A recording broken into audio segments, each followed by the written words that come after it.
The following is an exclusive presentation of Blaze Sports.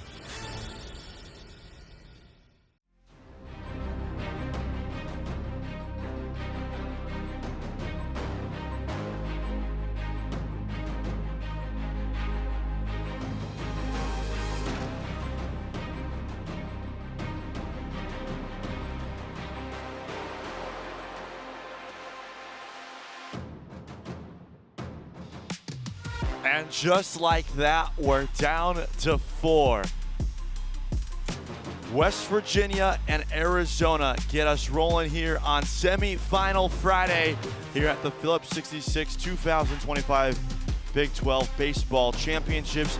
The number 1 and number 4 seeds get us rolling first, and then in the nightcap, the 2 versus the 3. 2 phenomenal games on tap for you here as we welcome you back to Blaze Radio's continuing coverage of this Big 12 baseball tournament. Welcome inside the broadcast booth, everyone. Kevin Malater, Aiden O'Neill with you here at Globe Life Field in Arlington, Texas. And Aiden, although we haven't had a lot of upsets like we've seen in some other conference tournaments around the country, that does mean, though, that we're on tap for the top 4 seeds all in action today with 2 spots on the line tomorrow night's championship game. Yeah, I'm so excited. That is exactly what it means. A lot of people during March for college basketball complain about no upsets galore, especially this last year, but we saw what 4 1 seeds in the Final Four provided. Outstanding hoops. I expect the same here in the baseball realm. It's 4 teams vying for that Big 12 championship. And for a team like West Virginia, Cav, they enter this tournament as the number 1 seed in the Big 12. They haven't won a conference tournament since 1996. They're 2 wins away from doing so at Globe Life. Arizona, the underdog. They beat BYU 4-1 in more of a pitcher's duel yesterday. They'll be looking to pick off where they left off, and the pitcher's duel today as well is going to be outstanding. Yeah, the Wildcats looking to repeat as a conference tournament champion for the 2nd straight year. Last year they did it in the final Pac-12 championship tournament as we know the conference then. And they're in their 4th consecutive conference tournament semifinal. Meanwhile, West Virginia set the program record for most wins in a season with their victory yesterday over the Cincinnati Bearcats. The Mountaineers, 41 wins, 13 losses. Not too shabby for Steve Saban's first season. Not too shabby at all. And Randy Mazey, he set the tone with this West Virginia program, led the team to super regionals. He was the Big 12 Coach of the Year in 2023. When he decides to depart, that's a void that is missing. How does West Virginia fill it? It's Steve Saban's, and he has been exactly what the doctor ordered. West Virginia baseball on the map, coming off the regular season Big 12 title, cemented in that NCAA field of 64. But another point, Kevin, these 4 teams, they're playing for seeding in that tournament. Can you possibly see one of these teams host a regional? We'll find out. Yeah, right now, as it were to stand this morning, the only Big 12 team hosting is TCU. West Virginia wants that shot to host. They feel that if they win the Big 12 tournament outright, their resume is more than strong enough to get them that hosting spot. Let's take a look at the starting lineups for this afternoon semifinal competition. We'll start with the visitors from Tucson. The 4 seed, the Arizona Wildcats, start things off with the right fielder Brendan Summerhill. Batting second will be Aaron Walton in center field, hitting from the right side. The left-handed hitting shortstop Mason White, who homered yesterday, will bat third. Adonis Guzman, the catcher, in the cleanup spot. Maddox Mikalakis will play the hot corner and will bat 5th. Garen Caulfield bats 6th from second base. The left fielder and left-handed hitting Andrew Kane bats 7th. Tommy Splain, the veteran first baseman, bats 8th. And Easton Breifogel, the DH, rounds out the lineup, batting 9th. They'll work up against Jack Cartsanes, 6-2 win-loss record, a 2.29 ERA. The right-hander, who's coming off a 7-inning, 1-run performance in his final regular season start at home against Kansas. The 6'4", 220-pound right-hander, a Kent State transfer. Between him and Griffin Kern, that's been a deadly 1-2 punch all season long. Kern went 127 pitches last time out. He'll be looking to follow it up today. Yeah, Kern threw the first complete game in Big 12 championship history in quite some time, 51st overall. As Cartsanes looks to repeat, and we're underway As Kartsanis works from the stretch, first base side deals. Summerhill attacks the first pitch. A long one-hopper to Crusher, the shortstop. He gets on up from a knee and throws out Summerhill at first base. So one pitch, one out, and away we go here on semifinal Friday. You wonder, Cav, if the game plan is to jump on Kartsanis early. Yesterday, West Virginia found most of their success with Kern on the mound when he would get late into counts and get that first pitch strike over the plate. Appears to be a different approach today for Arizona. Here's Aaron Walden, right-handed hitting center fielder, stands in for his first at bat. Here's the pitch. Squares the bunt and pops it up foul behind home plate. Walden, .311 hitter, 10 home runs, 38 RBIs on the season. In the quarterfinal matchup against BYU yesterday, 0 for 4 with 2 strikeouts. Arizona defeating BYU yesterday by a score of 4-1. The one-strike pitch, just off the outside corner, evens it out. And despite Arizona being the 4 seed, we talked about it in the pregame on socials that Arizona went into Morgantown and took 2 out of 3 earlier this year. Well, one swinging a chopper up on the third base line, and Chip Hale fields the ground ball in the third base coach's box. The Wildcat skipper who chooses to be the third base coach for his team rather than do what a lot of managers now do in college baseball, just watch for the top steps, similar to their major league counterparts. 1 ball, 2 strikes, 1 away. Kartsanis ready, righty delivers. In there, caught him looking. Froze him with a sinker at 93 downstairs, and there's 2 gone in the first. In a 2-strike count, it looked like Walton was looking for the breaking ball. Kartsanis stayed with the hard stuff. Down and in. Exactly what he was looking for out of the start. With 2 away and no one on base here in the top of the first, Mason White comes to the plate, left-handed hitting shortstop, slightly open stance. And the pitch. Down and in on a breaking ball.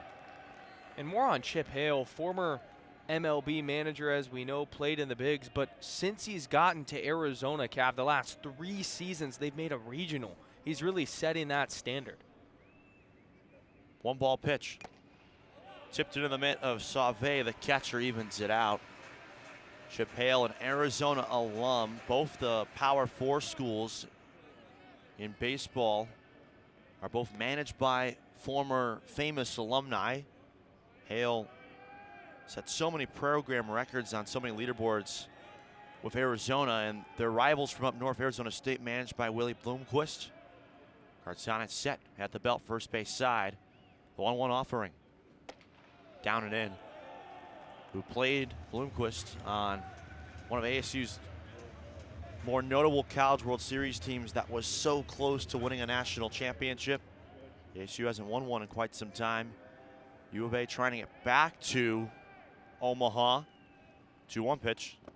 Skipped in there on a breaking ball, down and into the left-handed hitter. Most notably, they went to the World Series in 2016, and that's the team that made it to the College World Series finals, but lost in 3 games to that infamous Coastal Carolina team. What a run the Chanticleers went on that season. 3-1. White slaps this one in the air, left center field, headed towards the gap. This ball's at the wall, and it's gone! Mason White has homered again! He drove one off the right field foul pole yesterday against BYU. Here he slaps that one in the gap.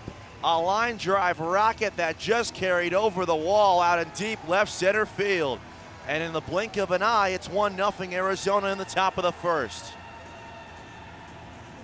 That was unequivocally the best swing I've seen all week long. Fastball away, absolutely hammered. Can't wait to see the exit velocity. A frozen rope to left center to give Arizona the lead. First pitch to Guzman, down and away. 102.4 the exit velo, 401 feet off the bat of Mason White, who yesterday moved him into a tie for second place on the school's home run record with 43 in his career. Now he's at 44. Guzman on the 0-1, slaps that one through the left side for a base hit past the diving third baseman Barnett. A wide turnaround first, but will hold it there. Back-to-back two-out knocks for the Wildcats here in the first. Kartsanis had the perfect start. Now just catching too much plate with that breaking ball, a hanging slider. Guzman was ready, and once again, Cav, the first pitch. That's something to keep of notice, the game plan from the Wildcats. With two out of the runner first, they impose the shift on Maddox Mikalakis, the third baseman who hits from the left side. First offering. Bounced in there and it caroms away to the backstop. Guzman around second, and he'll hold it right there. So after two really easy outs in which Summerhill and Walton were put away on just 5 pitches combined, White and Guzman have created some trouble here, and now another runner in scoring position for a U of A just like that. And Mikalakis in the box, the third baseman, junior, 289 average with 28 runs driven in. Next offering, he slices that one foul left side. He evens out the count at 1 ball and 1 strike. Mikalakis yesterday, 2 for 3. An RBI single, a double, a run scored, and a walk. He's hitting 286 with runners in scoring position this season. Kartsanis ready, the 1-1. Inside corner, just off the plate.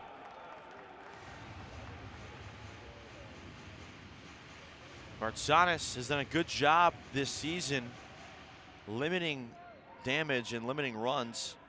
The White home run is just the 15th earned run he's allowed across just under 56 innings of work.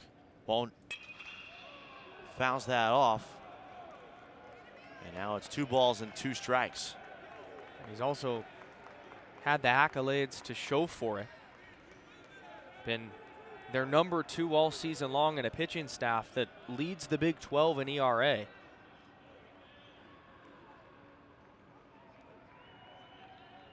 West Virginia doesn't fall behind early all too often. 2-2 pitch with 2 away. Swing a pop up straight back. You look at this team as a whole. West Virginia started off 13-0, 4th best start in program history. But once the calendar flipped to April, they went on kind of a weird rocky roller coaster, which saw themselves being a lock for top 16 seed nationally, maybe even on the cusp of top 10. Is now fighting to host. 2-2 again. That one's tipped into the middle of the catcher, Sauve, and that will finally retire the side. But Arizona breaks through early with a Mason White opposite field home run. 1 run off 2 hits, no errors, and a runner left on second base. To the home half of the first we go. It's Arizona 1, West Virginia 0 on Blaze Radio. Welcome to 4 on 4, where we have 4 experts on the 4 major sports. Join Sammy New, Dylan Wickman, Justin DeHaas, and Sean Brennan on Blaze Radio as they break down an exciting semester of sports that includes the playoff push for NBA and AHL, the start of baseball season, all of March Madness, and so much more. At the end of the day, we're just 4 roommates that love to talk about sports. So join the conversation. Listen live on BlazeRadioOnline.com every Tuesday at 2 p.m. Arizona time. Or, if you missed us, check us out on Spotify, where you can hear all of our shows. Hi, I'm Landon. And I'm Bella. And welcome to Albumsplain. Every week we'll be dissecting and discussing one of our favorite albums. From No Doubt to Claro, tune in to hear us chat about our favorite thing, music. Tune in on Thursdays at 11 a.m. on Blaze Radio Online. Or listen on your favorite podcast streaming service. See you soon. See ya!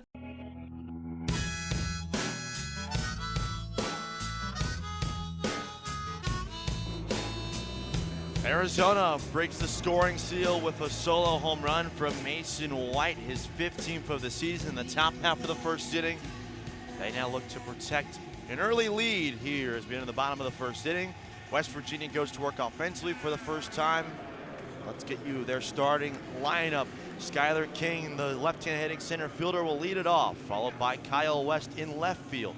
Jace Reinhardt, the right fielder, bats third from the right side. The DH will bat cleanup today. His name is Sam White. Gavin Kelly, the second baseman, batting from the right side, will hit fifth. Spencer Barnett, left-handed hitting third baseman, bats sixth. Logan Sauve, the West Virginia backstop, bats seventh. Grant Hussey, the first baseman, bats 8th. Brody Crusser, the shortstop, rounds out the lineup, batting 9th against U of A's right-handed pitcher Raul Garazar, 1-0, a 2.45 ERA. 19th appearance today, but just his 6th start. Garazar unfamiliar in the starting role, and that's what you see a lot out of a team. That's a 4 seed. Late into a tournament, you have to lean on some arms that maybe are in untraditional roles, but Garazar, statistic-wise, has been phenomenal. A 2.45 ERA, 47 and 2/3 innings pitched, 39 strikeouts to 13 walks. He fills up the zone. Rio Rico, Arizona native, and a JUCO transfer. JUCO Bandits, as they've now become affectionately known on social media, as Skylar King steps up, left-handed hitter, slightly open stances, back foot along the back of the chalk in the box. Garazar out of the lineup, delivers. A swing and a fly ball down the left field line. This will slice its way into the stands. King on the season, a .311 hitter, 3 home runs. He's driven in 29, but he's been so good off the top. He's batting .452 when he's the leadoff man this season. Garazar kicks the 0-1. Fastball misses out and away. An interesting defensive setup, Cav. They have the third baseman, Mikalakis, the only man on the left side of the infield, with the rest shifted into right, but he's on the grass to respect the bunt. Ball one. That one skips in there. And now he'll back up as the count moves to 2-1. Now thinking that Skylar King will for sure hit, knowing it's a favorable count. Garazar ready out of the windup. That one just missed with a fastball downstairs, 88 miles an hour. Garazar, 4-pitch mix, fastball, cutter, changeup, slider. Slider's new addition to his arsenal this season.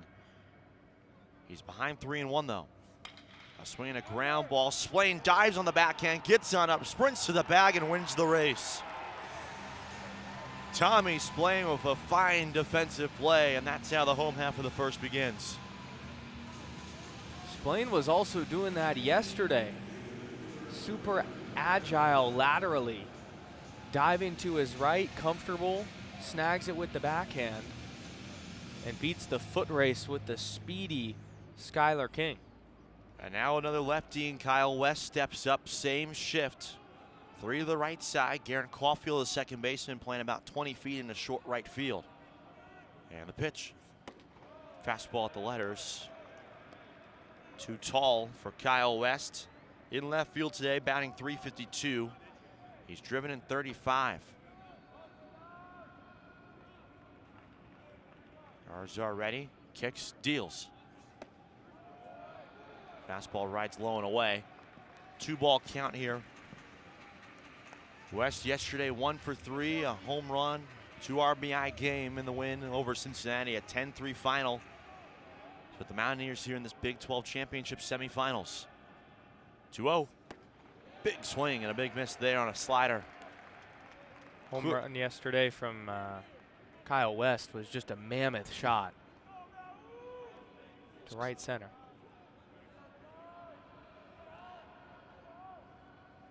Two one. High and tight. And he goes up. Another 3-ball count here. So West Virginia offense that towards the top actually struggled overall. The 7 through 9 hitters yesterday were more consistent. 3-1. West lays off a fastball downstairs for ball 4 and a 1-out base runner for the Mountaineers.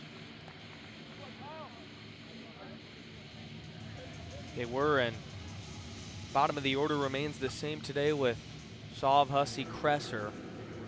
The quality of at-bat in the back end of this lineup has always been high. But walking a guy with 1 out, as Garazar just did, always a fear that that runner is going to come around to score. West, good speed, 6 for 8 on stolen base attempts this year. Right-hand pitcher Garazar works to a right-handed hitter. The pitch. Swing a fly ball, shallow right field. Summerhill charging in, Caulfield going out there. The two come together, and Summerhill lays out and makes a superb sliding catch just to the left side of the right field foul line. Had he not laid out for that one, that ball is down for a base hit. And there's 2 away. Nice job there from the right fielder of Arizona. Oh gosh, and just lucky they didn't collide. Scary moment potentially, but right fielder Summerhill racing in saying, I got it. And that was in no man's land for a moment. The closing speed from Summerhill is why he got there. Big play. Sam White up now, 2 away, left-handed hitter. Takes that one down and in. White hitting .349. The power numbers on paper won't look too kind to him, but he has driven in 41. Another ridiculously productive season for him. 58 for 166 at the dish this season. Slightly open stance and the 1-0. Swinging a chopper right to the first baseman. Splain, he bobbles it, but he has plenty of time to recover and tap on the back with his left cleat, and that will retire the side. So Splain has 2 defensive plays to bookend the first inning. No runs, no hits, no errors, and a runner left on base. We're through 1. 1-0 Arizona the score. This is the Big 12 Baseball Championship on Blaze Radio. Sitting in traffic, bored of listening to the same artist on repeat? Tune in to Alternative Route instead, the music show on Blaze Radio that talks about a Latin artist or band every week that is making music in the indie and or alternative rock genres. Join DJ Mavette for the 2nd season of Alternative Route as she breaks down these artists' innovations and analyzes their songs in order to understand their craft better. Take the Alternative Route every Tuesday from 3 to 3:30 p.m. live on Blaze Radio and blazeradioonline.com.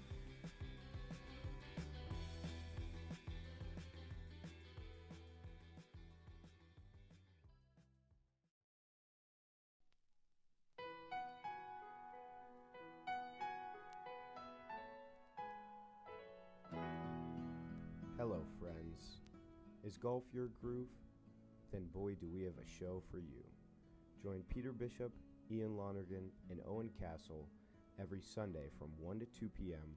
on blazeradioonline.com for your latest golf news.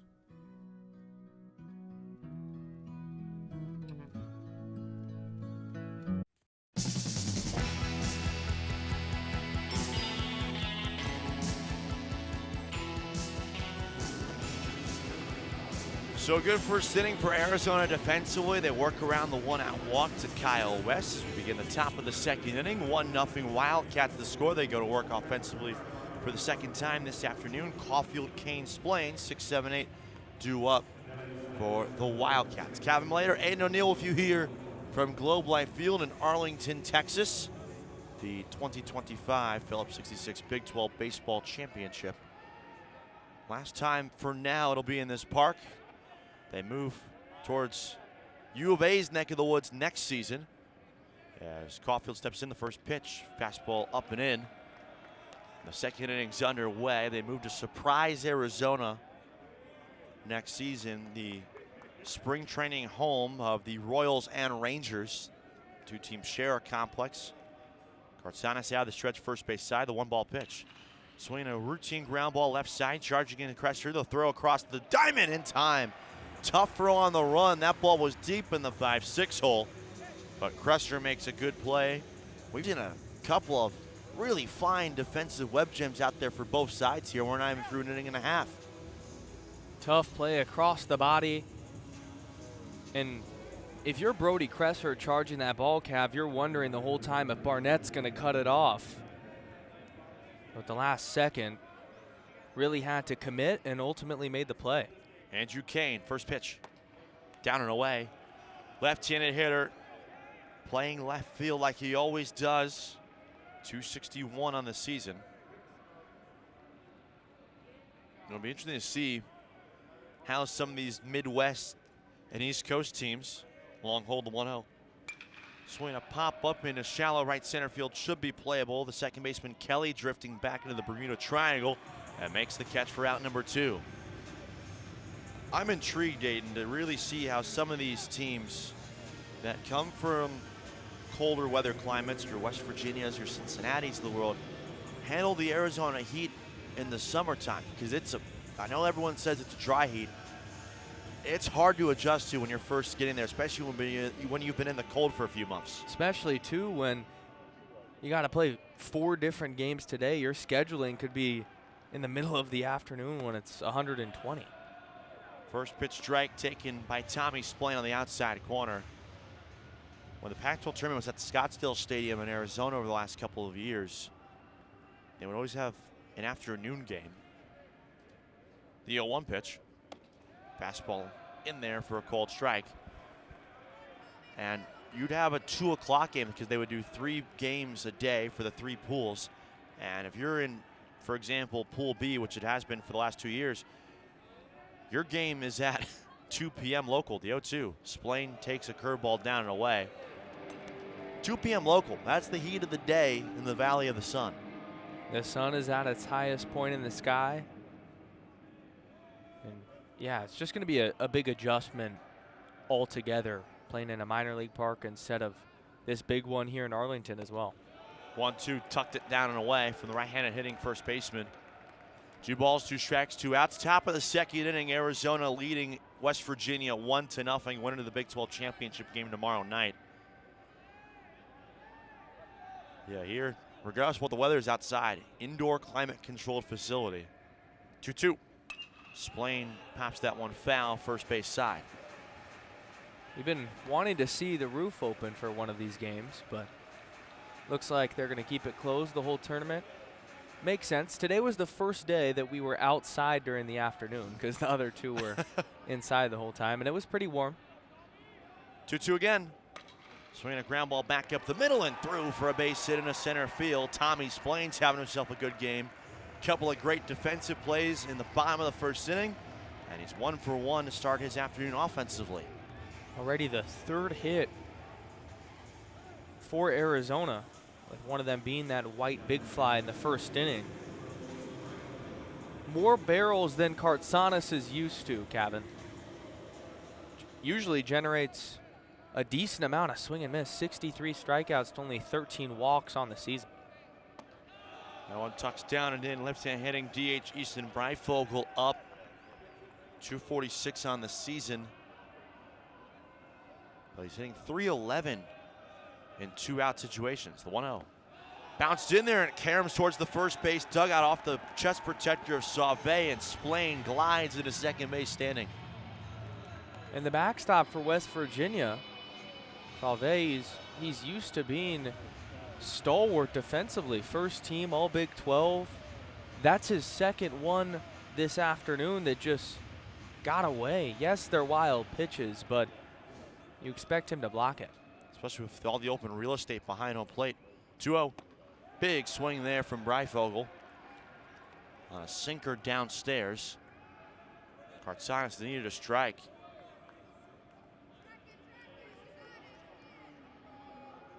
Long hold stretched from the first base side of the rubber, staring down Splain and comes home. Swinging a high fly ball headed towards the right field foul pole, and this will be pushed into the upper deck of stands, but in foul ground. So it's a 2-ball, 2-strike count with 2 away again. Splain the runner on second base, who just advanced on the second wild pitch issued by Kartsanis this afternoon. He's set. Right-hander at the belt, fires. Down and in with a fastball, and we're full. A pitch to play with to Breifogel, but you have to attack the zone. The 9-hole batter being up, you don't want to turn it over to the top, especially with the free pass. I expect a challenge heater. Full count, 2 away. Here's the pitch. Swinging a foul off the mask of Sauve, the catcher. And we'll do it once again. The U of A dugout on their feet. Some of them practically leaning over the side of the railing there on that first base dugout. They can sense the early momentum shift. West Virginia behind early, and when their opposition scores first this season, the Mountaineers are only 15-8 compared to 25-5 when they strike first. Kartsanis set, first base side. Another payoff pitch. Swing and a miss, strike 3. Sinker downstairs that Breifogel swung over, and that will end the inning. Nice work from Kartsanis. He picks up his 3rd strikeout of the game. No runs off 1 hit, no errors, and a runner left in scoring position to the last of the second. We go. It's 1-0 Arizona here on Blaze Radio. Are you wondering what's going on in pop music today? Tune in to Blaze Radio every Friday from 2 p.m. to 3 p.m. Mountain Standard Time for our specialty show, Behind the Beat. Listen to me, AJ Shinko, and my co-star Catherine Wong dissect the meaning behind your favorite songs and albums. We cover all genres, a plethora of artists, and we showcase the lore of songs we talk about on our show, Behind the Beat. Stop being friends with people who don't benefit you. So that man intimidates you that much that you're gonna let him disrespect that entire body of people that support you. Hey guys! Welcome back to the Black Print Podcast. My name is Blessing Frazier. And I'm Serenity Reynolds, and this semester we're officially live on Blaze Radio. If you're interested in culture, entertainment, college life, or more, then the Black Print is the perfect fit for you. You can find us weekly on Spotify or live every Tuesday at 4 p.m. on Blaze Radio. Bye! Ciao! Hi everybody, I'm Ben Paris. Looking back door, and Charlie Shane scores! 25-20, 10-5, touchdown Penn State! Why is airport security so inconsistent? That's the main point of today's episode.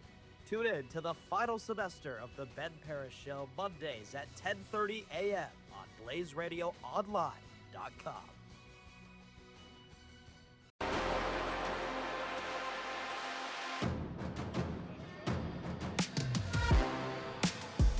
Five, 6, 7 due up for West Virginia, chasing a run here early, bottom of the second inning. In the Big 12 Championship semifinals, the winner to the championship game tomorrow night against the winner of our second semifinal coming up later tonight. That's Kansas and TCU. As Gavin Kelly steps up, first pitch to him is a fastball right down the middle, taken for a strike. The top 4 seeds all advancing to this single elimination Big 12 Championship Final Four. The 0-1. Kelly lays off a pitch just off the outside corner, evens it out. West Virginia, the regular season champions here in the Big 12. 41-13 overall, 19-9 in league play. Program record for wins and the #1 overall seed here in the tournament, but playing for a double as well as a host. The 1-1. Swing a pop-up just over the netting on the right side, and it's 1-2. After the first couple days, we've started to get a gauge on who's playing their best baseball at the right time. After yesterday, the two glaring favorites to make this championship, the team in white tonight, West Virginia and TCU. 1-2. Fastball taken for strike 3 called on the outside corner. 93 from Garazar. And that's his first strikeout of the game. 39 strikeouts to 13 walks coming in across 47 2/3. And a West Virginia team whose offense doesn't strike out a ton.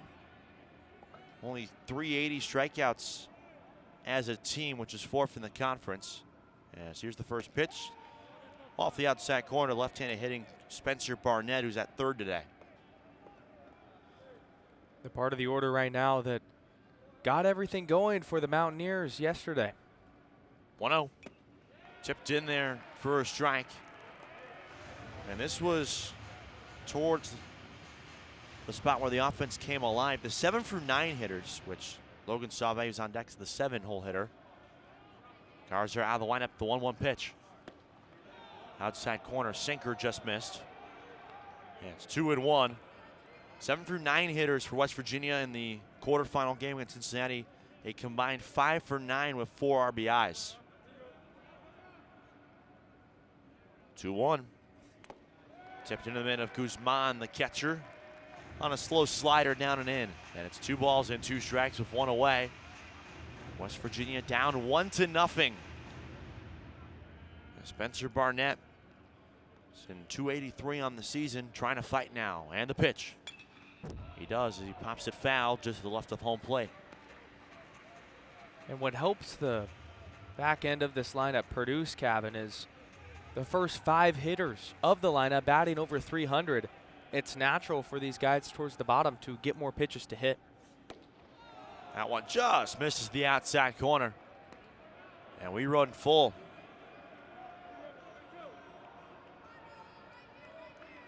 Barnett trying to get West Virginia's first hit of the ball game. Mountaineers got a base runner on. 3-2. Swing and a miss, strike three. Cutter upstairs. It tied up Barnett. He couldn't get the hands around to it.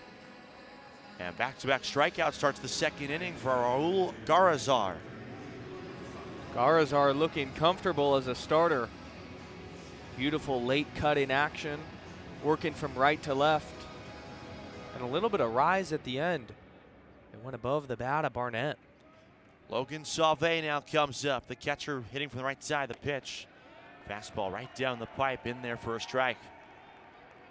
93 again from Garazar. Mountaineers got a base runner on, like I said, as the 0-1 comes in. Swinging a ground ball back up the middle, and it squeaks through for a base hit. The shortstop, Mason White, dove for it at the last second, but it just got by his outstretched glove. And there's the Mountaineers' first hit of the ball game and their second base runner overall. Comes courtesy of the first team All Big 12 selection, known for his defense, but this time getting in on the offensive action himself to kickstart things. So 2 away now. Here's Grant Hussey, who reached base 3 times in yesterday's 10-3 victory over Cincinnati. Guards are out of the stretch, and the pitch. Hussey, a left-handed hitter, swings and misses. It pops out of the catcher's mitt, but stays in front of Guzman to keep the runner at bay at first. One of the more polished players in West Virginia baseball history, really defines the program after committing, being the #1 ranked player in all of West Virginia out of high school. The 0-1. That one's down and in.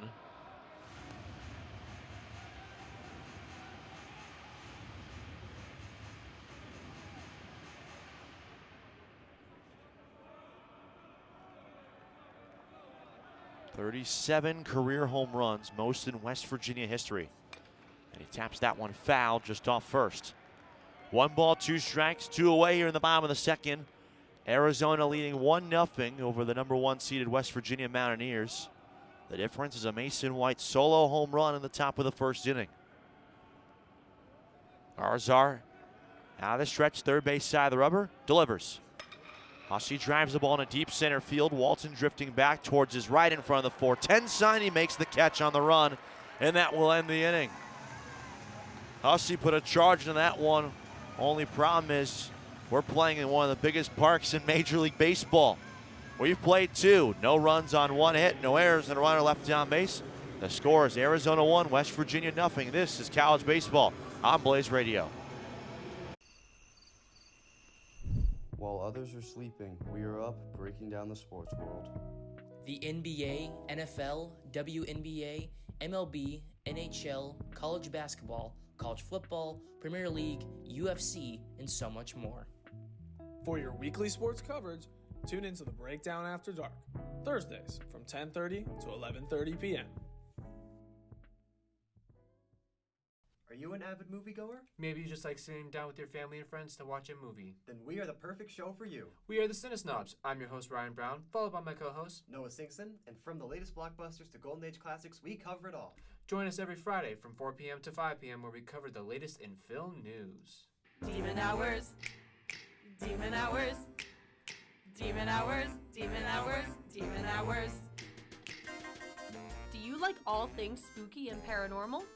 Join Grace Del Pizzo and Alexandra Zerboard for Demon Hours every Wednesday at 10 p.m. Follow us on Twitter at Demon Hours ASU. We'll see you there. Demon Hours. Demon Hours. Demon Hours. Demon Hours.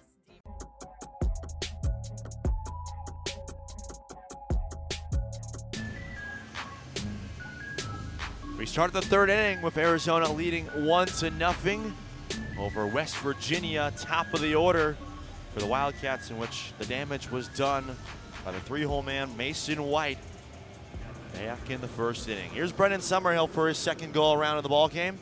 0 for 1. He led off our game with a ground out to the shortstop, and Brody Crusher.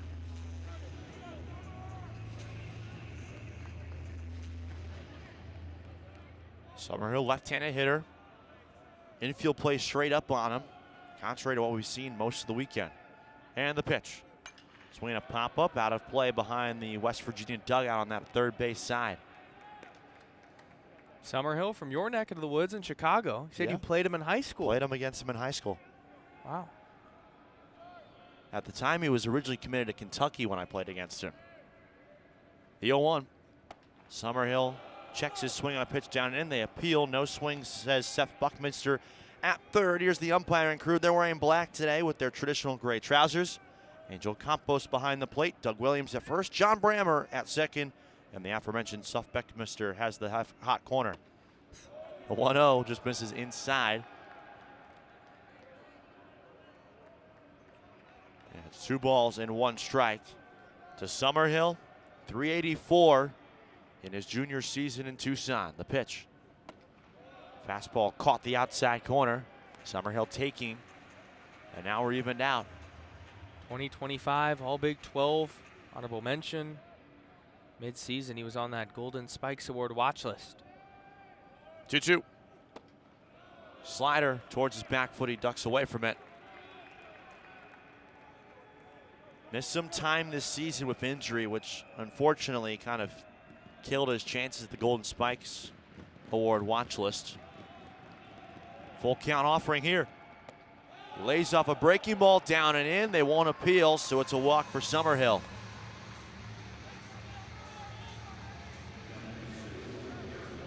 So for the first time tonight for either side, the leadoff man is aboard. And here's Aaron Walton, who's 0 for 5 here in this Big 12 championship.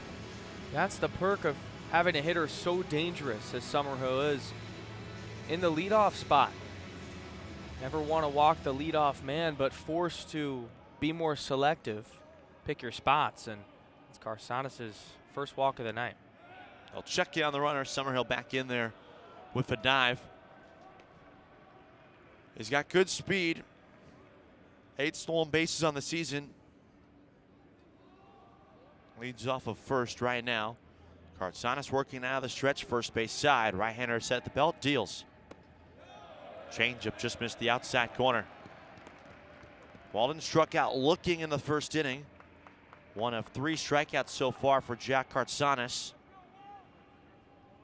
in which he has struggled against his Arizona team in the past. Runner goes in the 1-0 pitch, is swung and missed. Throw down to second base on a line. The tag, he's out. Sauve with a rocket to second base. Kelly was there to apply the tag, and there's the first out of the inning. That right there, Cav, is why Sauve is All Big 12 first team. A perfect throw on a line to his shortstop, Brody Kresser, applies the tag. Summerhill tried to swim move, but could not do so. 1-1 now. That's a called strike on the outside corner for fastball, and just like that, you go from a 1-0 count with a runner on first and no one out to a 1-2 count with 1 out and no one on. Sauve showing off the arm there, and a 1-2 pitch. Slider, they try to get him to chase. No bite from the right-handed hitter. Back to my point, though, Carsonis has faced Arizona already twice this season. A combined inning and a third of work. He's given up 2 earned runs, 2 hits, and has only struck out 3. Comes home with a 2-2 pitch to Aaron Walden. And he misses downstairs with a sinker. As the day goes on, you expect him to settle in more. It's been a theme with a lot of these starting pitchers, starting off maybe a bit slow and already seeing his demeanor change on the mound. 3-2. A swing and a fly ball to deep right field. Reinhardt chasing it towards the foul line. He jumps and he makes the catch. Right near the padding on the sidewall here at Globe Life Field, down in the right field corner. The foul line and the padding of the sidewall essentially become one. So it's really tough to make a catch there in the corner. Reinhardt found a way to navigate it and make a nice play on the run for out number 2. Really difficult play, especially with the unfamiliarity of this ballpark. Trying to feel your way around that right field, and did a good job. So here's Mason White, the solo home run to left center field that traveled 401 feet the distance, and is the difference so far. 1-0. Breaking ball in the dirt. Didn't go around. That's 2 sliders that have missed towards his back foot. His 15th homer of the season, 61st RBI, as he keeps climbing the career record list for a very decorated baseball program in Arizona. Kartsanis ready, his 2-0 pitch. Big swing. And it comes up empty as Mason White. Pulled the string on 2-0. Mason White was looking to inflict damage on West Virginia again with a big hack. Nice pitch down and in. 2-1 with 2 away, righty to lefty. Fastball connects belt high, and it's 2-2.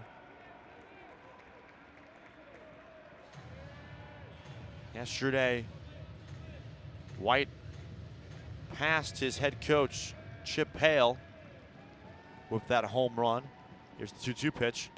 Fastball just missed the inside corner.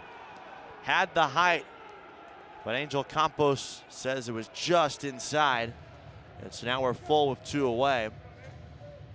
But he passed Chip Hale with his 103rd career extra base hit on the all-time leaderboard.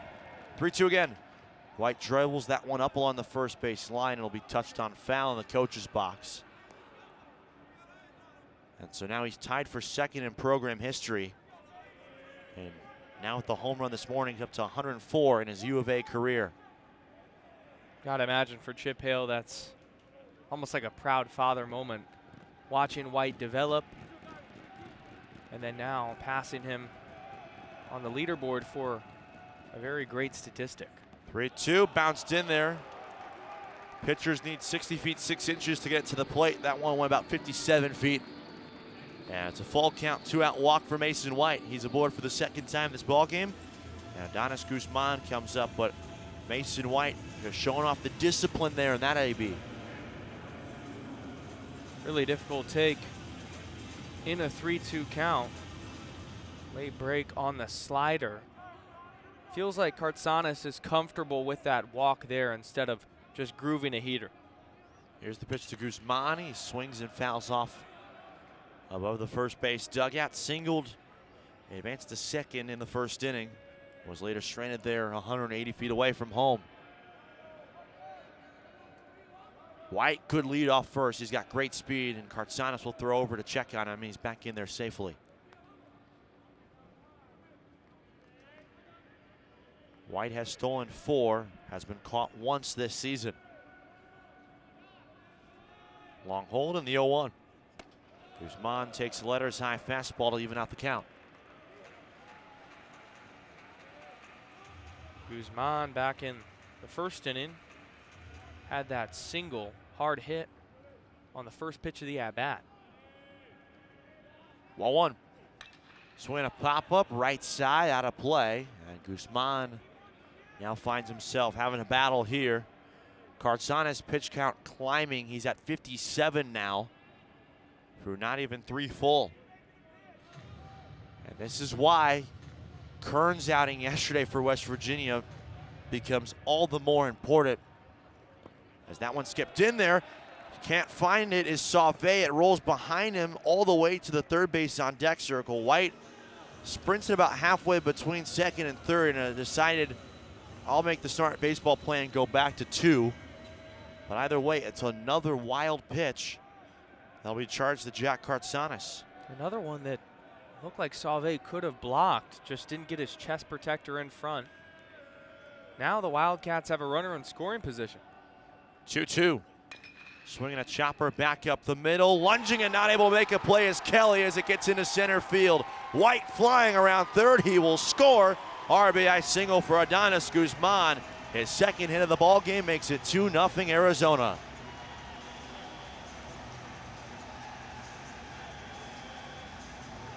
That wild pitch, detrimental. Arizona makes them pay. And this middle of the order continues to produce. That's Adonis Guzman's 36. Unbatted in. Now a conversation at the mound with Kartsanis. Hasn't been his day so far. And that's where that wild pitch looms large. If White was still on first there. He's just going first to third. He's not scoring. He's not. It's been the little details that have made the difference throughout this Big 12 championship. Who makes the least amount of mistakes generally ends up winning.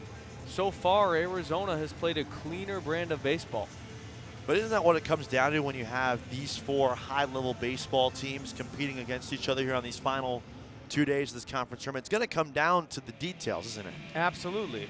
Each team can hit, they can pitch, but who can execute in the situations that define games? A runner on second with 2 outs, making less errors in the field. That's the beauty of baseball. It's sometimes not the better team that wins, but the one that commits the least amount of mistakes. First pitch to Maddox Mikalakis is cut on and missed. Especially in a single elimination format that we have here this year. First year the Big 12 has used the format. The expansion of 16 teams, now up to 14 in baseball. Kartsanis 0-1. Swing and a miss on a slider, and Mikalakis quickly behind. So they went to 12 teams who make the conference tournament and then single elimination. Top 4 teams get a bye to yesterday's quarterfinals. Runner on first base, 2 away, the 2-strike pitch. Fastball inside corner, taken for strike 3. So Mikalakis down on strikes for the second time, but an impressive 2-out rally from U of A once again from the 3 and 4 hole men. White and Guzman come together to bring in a second run. 1 run off 1 hit, no errors, and runner left on base. To the bottom of the 3rd we go. It's 2-0 Arizona. This is the Phillips 66 2025 Big 12 Baseball Championship on Blaze Radio. At number 3 on the MLB Top 10 hitters list from last season, I got Bobby Witt Jr. Whoa, whoa, whoa. Hold on. What? How do you have Bobby Witt Jr. over Freddie Freeman? Because Bobby Witt Jr. just led the majors in hits and batting average. Well, I bet Freddie Freeman can't get his team in the playoffs and perform better in the postseason. But he just did. But let's keep debating on this on the Diamond Debate Show every Monday on Blaze Radio from 11 a.m. to 12 p.m. Ever wondered what the difference between a virus and bacteria is? Or how cancers are classified? Maybe you're interested in how the flu has influenced the world since the dawn of humanity. You can find out about all of this and more on Disease Dissected. My name is Paige McKenna, and every Sunday at 4 p.m. I'll be covering a new disease. The causes, symptoms, treatments, historical significance, and classification. Whether you're a future medical professional or just somebody interested in disease, Disease Dissected is the radio show for you. Listen live on Sundays at 4 p.m. on Blaze Radio.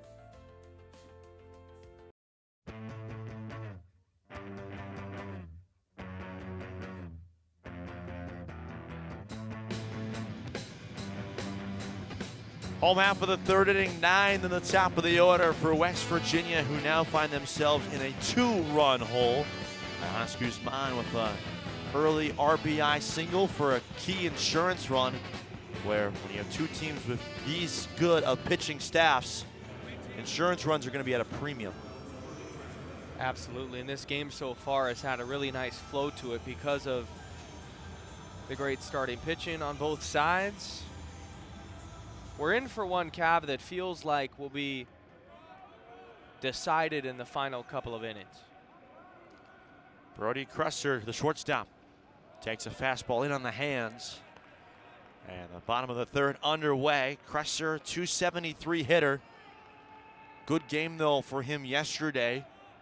1 for 2, he drove in 3. The 1-0 pitch is slashed in the air. Shallow right field, Summerhill charging in, and he makes the catch on the run. The U of A right fielder probably had a run close to about 65 feet for that fly ball, and it was tailing away from him.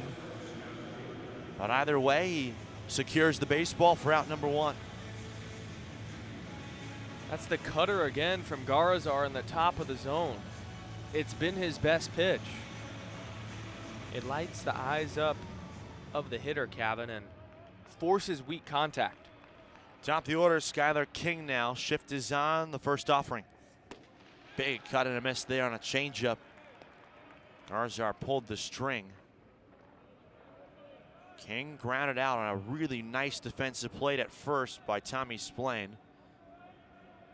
The 0-1. Swing a pop up off the end of the bat, foul off third. And quickly in a hole, Splain laid out on a diving backhanded stop on a ball that was hit just under 100 miles an hour and took it to the bag himself for the out. The 0-2. King takes that one at the shoe tops and stays alive.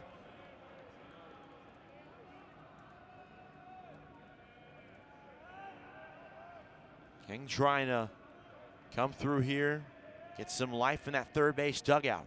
1-2 pitch. Swinging a ground ball right into the shift. Caulfield in short right field gloves it. His throw to first in time, and there's 2 away.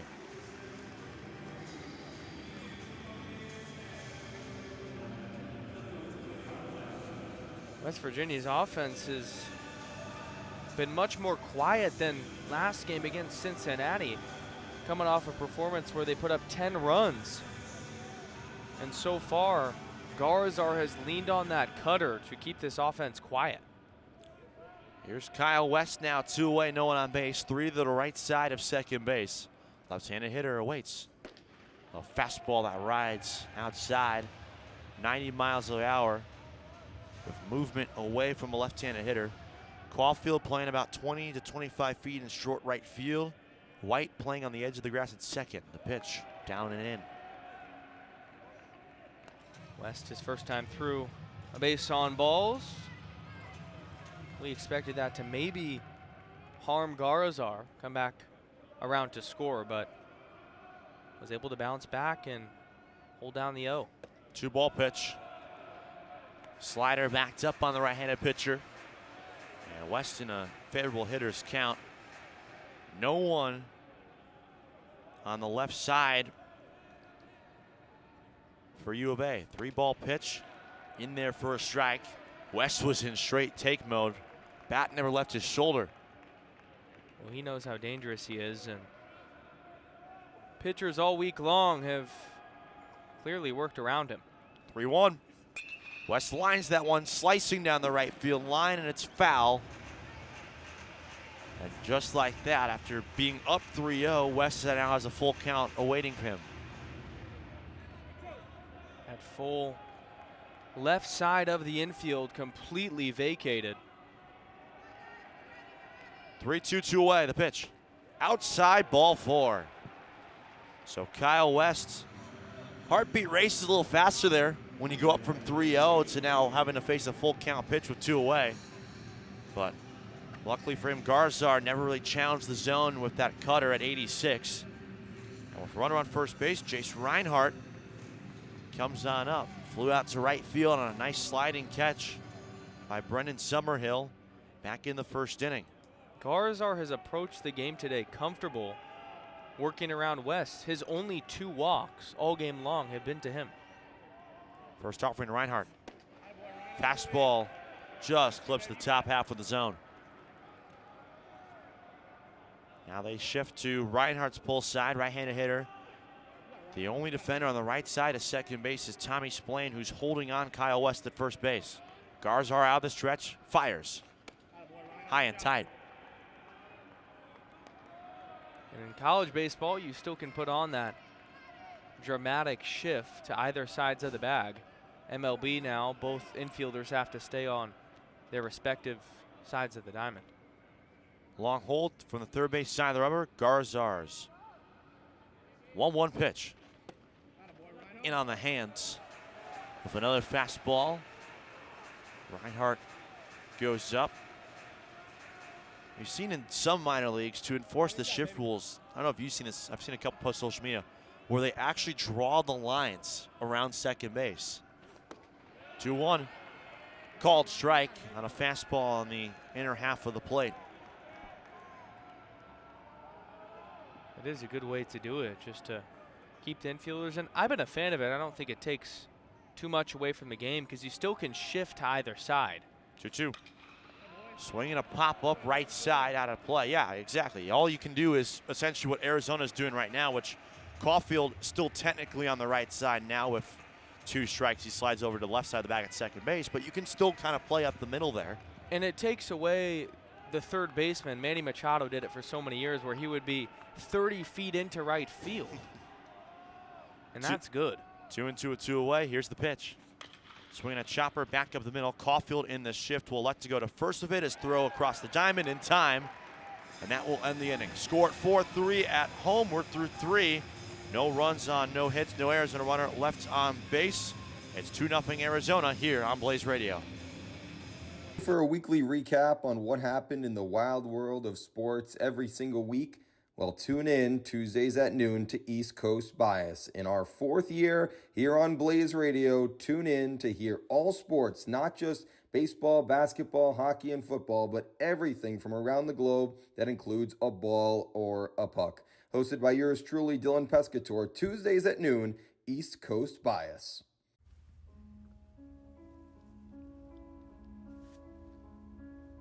Every True Crime Tuesday, your hosts, Alyssa Rea, Franco Mitre, and Angel Garcia will be taking you inside of the evidence room to take a closer look into some of Arizona's most notorious true crime cases.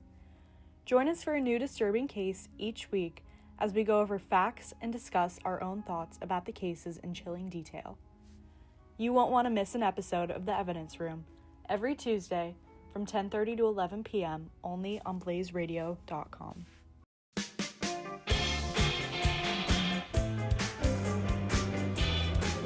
So Arizona still leading 2-0. An opportunity to try to break this one open. That's some more insurance for Raul Garzar, as they've gotten to Jack Cartsanis early, which hasn't been a case for a lot of teams throughout the Big 12 Conference or opponents of West Virginia just in general. U of A right now, 2 runs on 4 hits. West Virginia, no runs on 1 hit thus far. The approach in the box has been clear. Try to get to Cartsanis early in the count. But the middle of the order, the guys you put there for a reason, 2, 3, 4, in particular, White and Guzman in the 3 and 4 hole, they've been the difference makers. Caulfield will lead it off, right-handed hitting second baseman, followed by Andrew Kane and Tommy Splain here in the 4th inning. Cartsanis works out of the stretch, and the pitch. Slider misses down and away. Caulfield grounded out to short as the leadoff batter in the 2nd inning. West Virginia has 3 to the left side of the bag at second base, but none of them standing on the outfield grass. 1-0. Swing and a miss on a fastball. 91 up and in. Caulfield tried to turn on it, but came up short.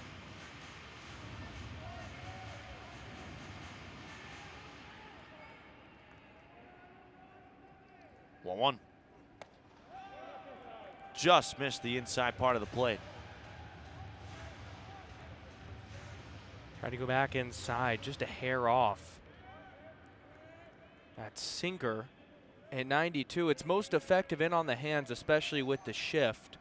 3 infielders to the left of second. 2-1. Change up right down the middle, taken for a strike.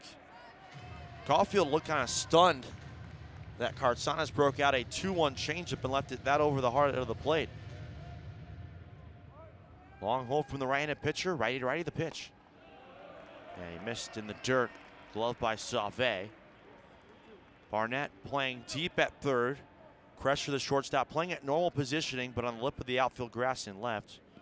Kelly, the second baseman, up the middle, but to the left of the bag at second on the lip of the outfield grass. 3-2. A swing, a fly ball to right center field. King over to his left, and he gloves it in the power alley for out number 1.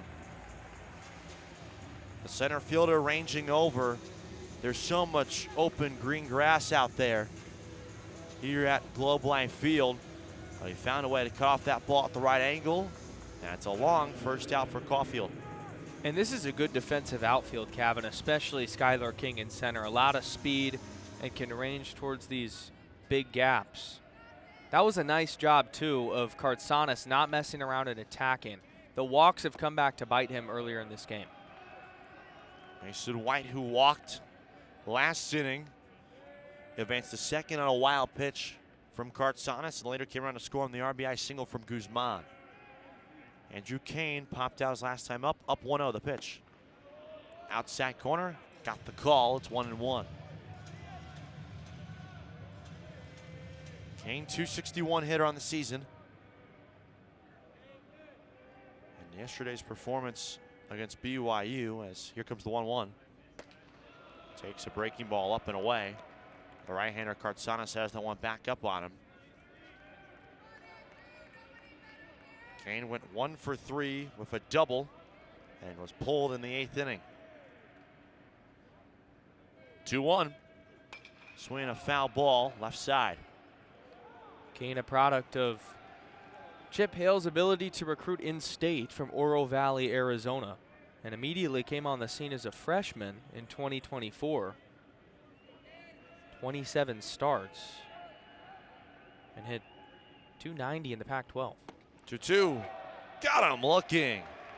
Sinker towards his front knee of the left-handed hitter. And it's another strikeout for Kartsanis, his 5th of the ball game, and there's 2 gone in the 4th. That sinker continuing to result in success for Kartsanis. Right at the knees, just shaving the bottom of that zone, getting the call. Tommy Splain, who singled his last time up, steps up, right-handed hitter the pitch.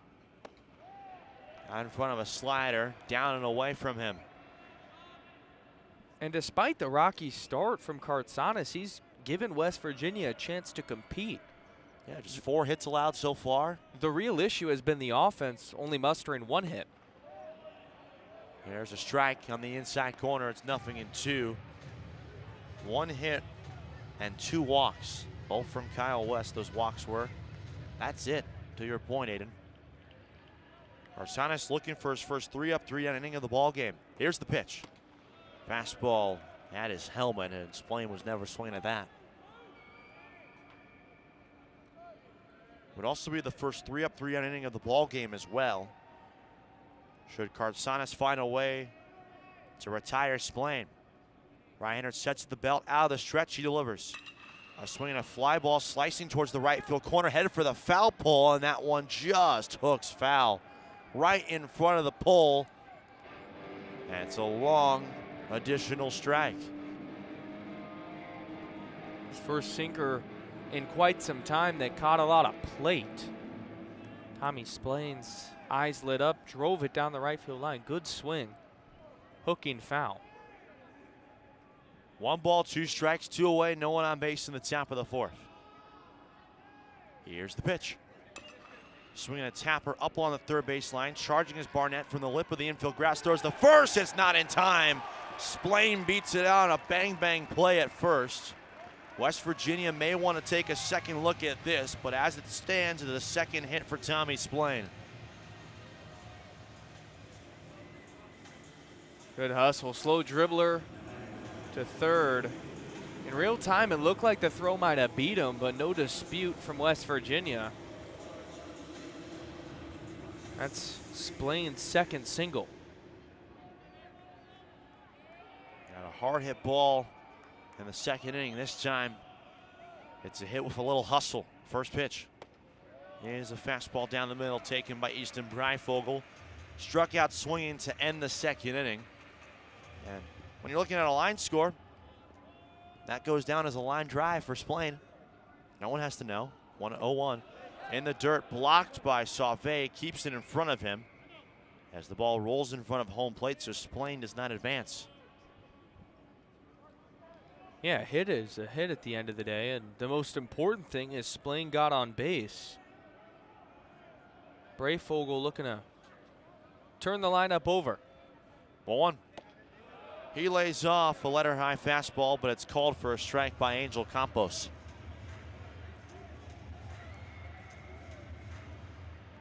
New crew today, haven't seen yet.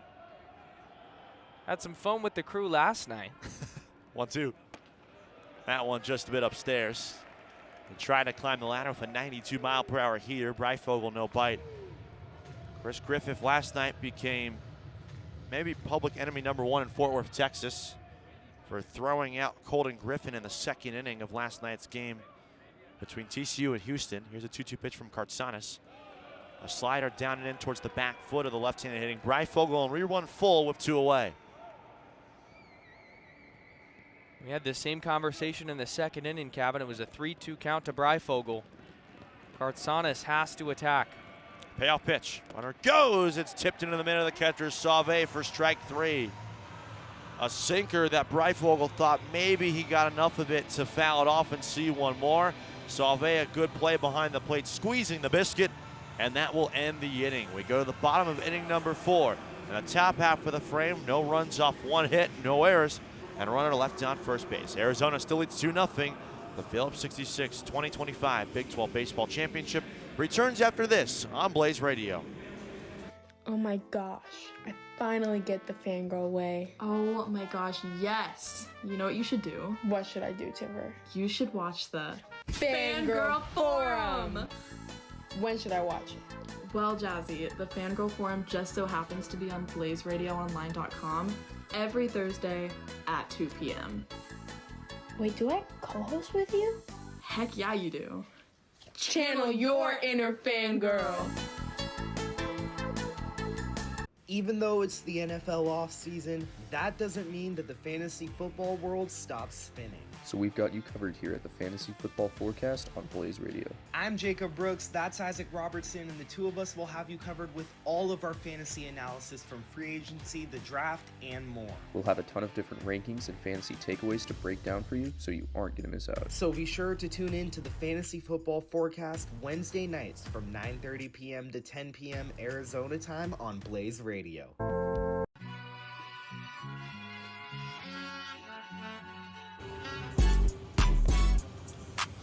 Home half of inning number 4 upon us here at Globe Life Field in Arlington. 2-0 Arizona the score over West Virginia. 4-5-6 due up for a Mountaineer offense that has struggled so far against Raul Garazar. No runs off one hit. They do have 2 walks as well, but that's it. This is the part of the order, though, that can really get things going. White, Kelly, Barnett due up 4, 5, and 6. Left-handed hitter Sam White steps up, grounded out to first to end the first inning. Here's the pitch. He swings and chops that one into the shift. Splain, the first baseman, sprints to his right, flips on the backhand to the covering man and Garazar, and the pitcher misses at the base. Garazar beat Sam White to the bag, caught the ball from Splain on the underhand toss, but couldn't find his footing in terms of where the base was, and just misses first entirely. Infield single for Sam White. And sometimes in these type of situations, if you're a West Virginia offense, it might just be a little bit of luck that's needed. Exactly. Garazar got there in time. The PFP looked like it was going to be executed and just missed the bag. A break for West Virginia. Here's Gavin Kelly. Now the stretch, the pitch. Fastball. Got too much of the plate, but Kelly was taking it. Strike 1. White off of first base. Good speed for him. 9 stolen bases on the season. Will they test Guzman's arm? The 0-1. That one just missed upstairs, evens it out.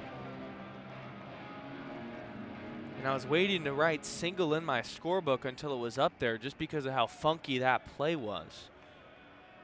But can't give an error to Garazar for missing the bag. It was just unfortunate.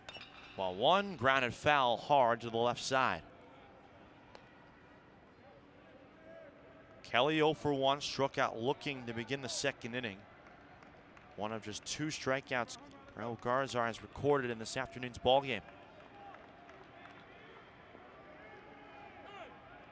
Time is called. And they're saying that Raul Garazar needs to look at the batter and make eye contact with Gavin Kelly.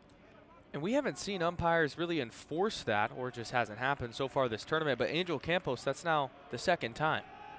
Did it once to Kartsanis in the top half of the frame last inning. 1-2 pitch. Swing and a miss, strike 3. Good changeup down and away from Kelly. And he strikes out for the second time in this one.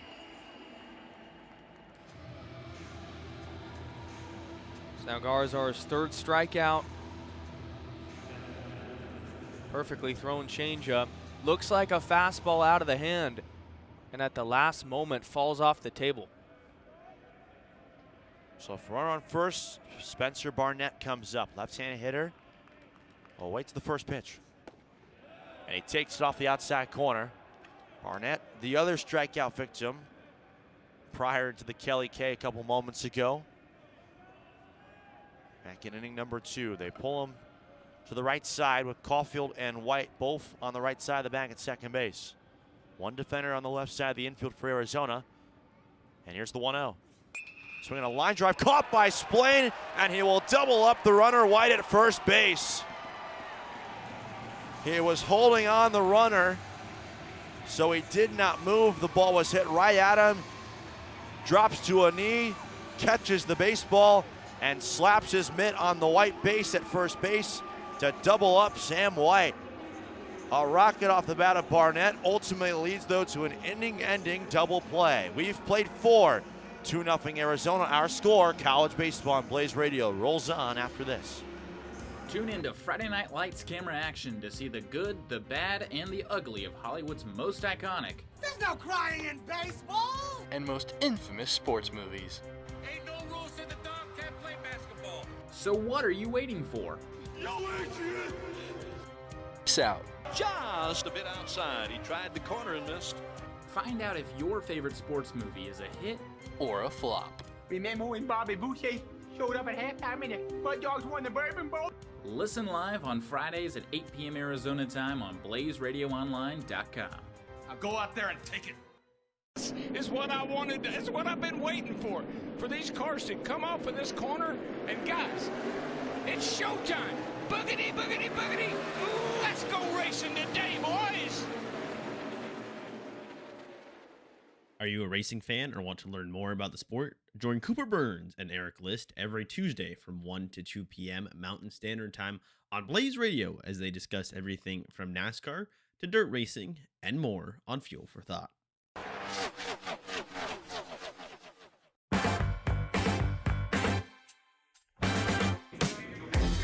Top of the order coming up for Arizona here in the top of inning number 5. The Wildcats as the 4 seed lead the number 1 seed regular season champion West Virginia Mountaineers by a score of 2-0. Kevin Blader and Aiden O'Neill with you here from Globe Life Field in Arlington, Texas, as Brendan Summerhill gets ready to come up for the 3rd time already in this one.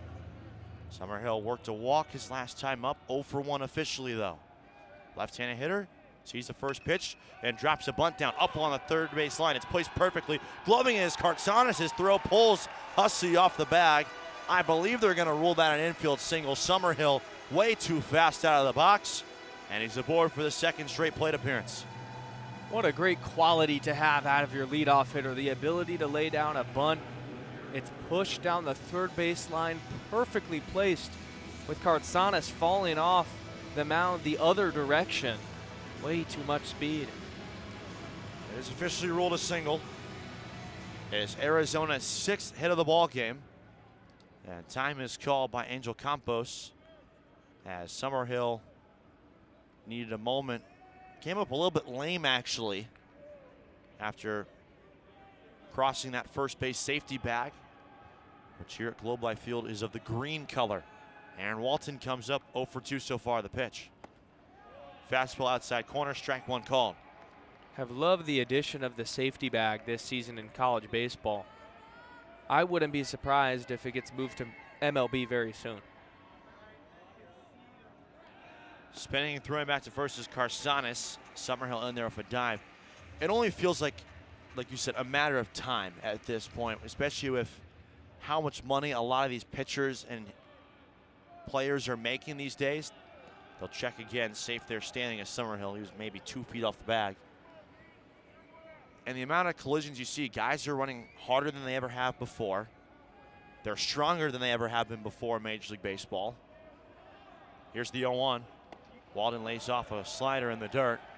Nice job by Sauvé, gloving it and keeping it in front of him to keep Summerhill at first base.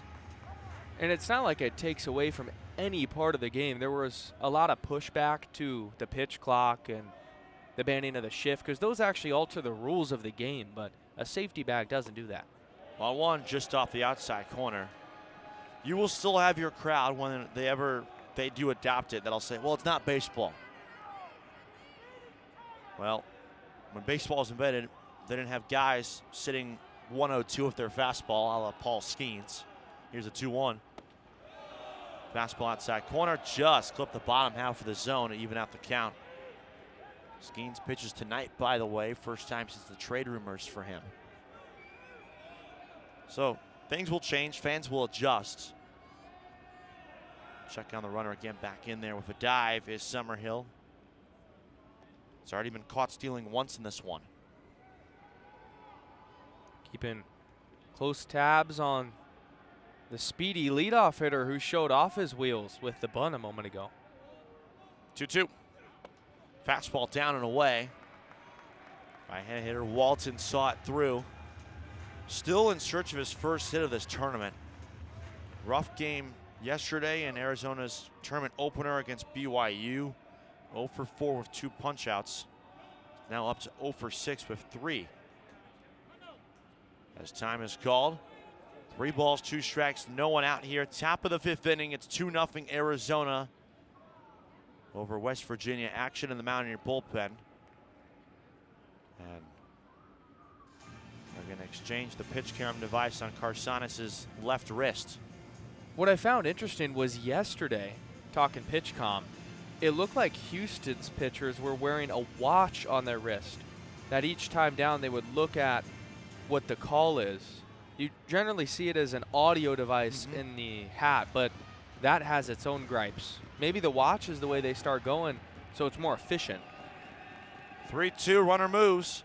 The pitch is swung on and hit in the air, shallow left field. West charging in, he lays out and he drops the ball. Summerhill will stay at second base. So the first 2 are aboard here in the Wildcat 5th inning.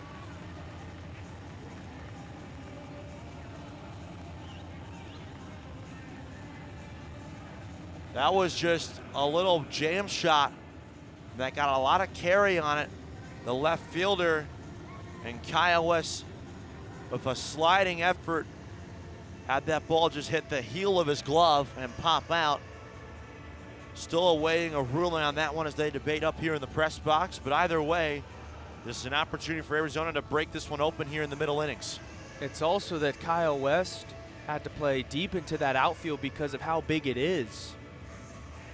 And that ball off the crack of the bat from Walton looked like it was going to be much deeper, raced in at the very last second, and it just hit off his glove for a hit.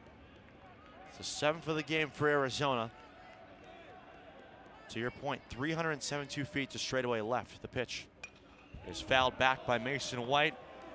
Solo home run in the first, walk and scored in the third. His 2 times at the dish against Carsanis. Carsanis at 93 pitches now. West Virginia has an arm hot. Might be his last batter and the most dangerous one at that. 0-1. A sinker misses down and in, 94, his hardest pitch velocity-wise of the ballgame. You've got to be really careful here, Kevin, because Mason White is swinging as hot as ever with a home run earlier, 2 runners on base. Pivotal moment in the game. 1-1. White taking. It's a curveball that backed up on the right-handed pitcher, Cartzanis. Summerhill on second, Walton on first. 2 balls, 1 strike. No one out here in the top of the 5th inning. If you fall behind 3-1 here, do you just risk putting them on? Never want to put 2 runners on base, but you think about it just because of how good White is. 2-1 is a high fly ball. Deep center field. King is back at the wall. It's gone.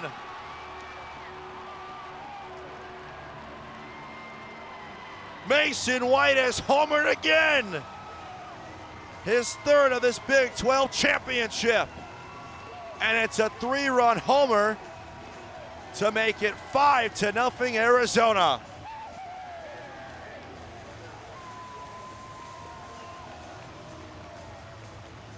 We warned Cartzanis, Cav. It felt like this was the moment for Mason White. He gets a hanging breaking ball over the middle and just unloads into the Wildcat bullpen. The number 1 seed has their backs against the wall in the semifinal. And it's been the Mason White show. Oh my goodness. He has now driven in 4 of Arizona's 5 today. And that's going to be the afternoon for Jack Kartsanis. A day that he liked to forget. West Virginia, with their full complement of relief arms at their disposal today, are going to have to get creative with it. Steve Sabins goes to the bullpen for the first time at this Big 12 championship. His team's now chasing a 5-run hole. No one out here in the top of the 5th inning. A pitching change for West Virginia sends us to a break here on KAFC Blaze Radio. Welcome to your favorite show where everything is untitled, unscripted, and unhinged. Us Podsmiths and Yes Podsmiths are what professional podcasters are called. Let's just say we're your favorite Podsmiths. On our show, we discuss a variety of different topics and segments, from the latest news to your favorite tunes. And it's not just us. Every week we bring in a special guest to shake things up. So join me, CJ Stevenson, and me, Kate Nakamura, every Monday at 4:30 p.m. on Blaze Radio. Hi, I'm Casey McNulty. And I'm Brooklyn Cohen. And welcome to The Hot Seat, where each week we answer your burning sports questions. Want to hear us settle sports debates and talk about our biggest takes in the sports world? Well, we've got you covered. As 2 former athletes and current sports journalists, we offer the perspective of what it's like to be on the field or court or pool. So tune in every week at 10 a.m. on blazeradioonline.com. See you in the hot seat.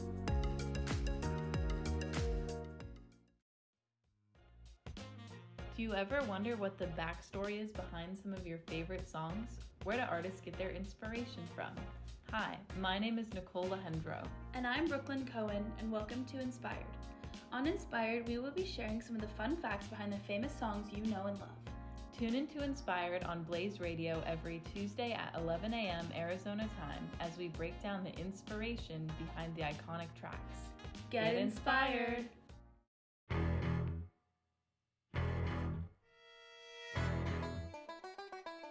Grab your mates and join us for the finest sports show on Blaze Radio, The Irish Hello. With the wisdom of the Irish duo, you'll have the knowledge of old pals at the pub, sharing each and every moment. Join Aidan O'Neill and Shay Maloney every Wednesday night from 8:30 to 9:30 for breakdowns of sports news across the world as a pot of gold awaits.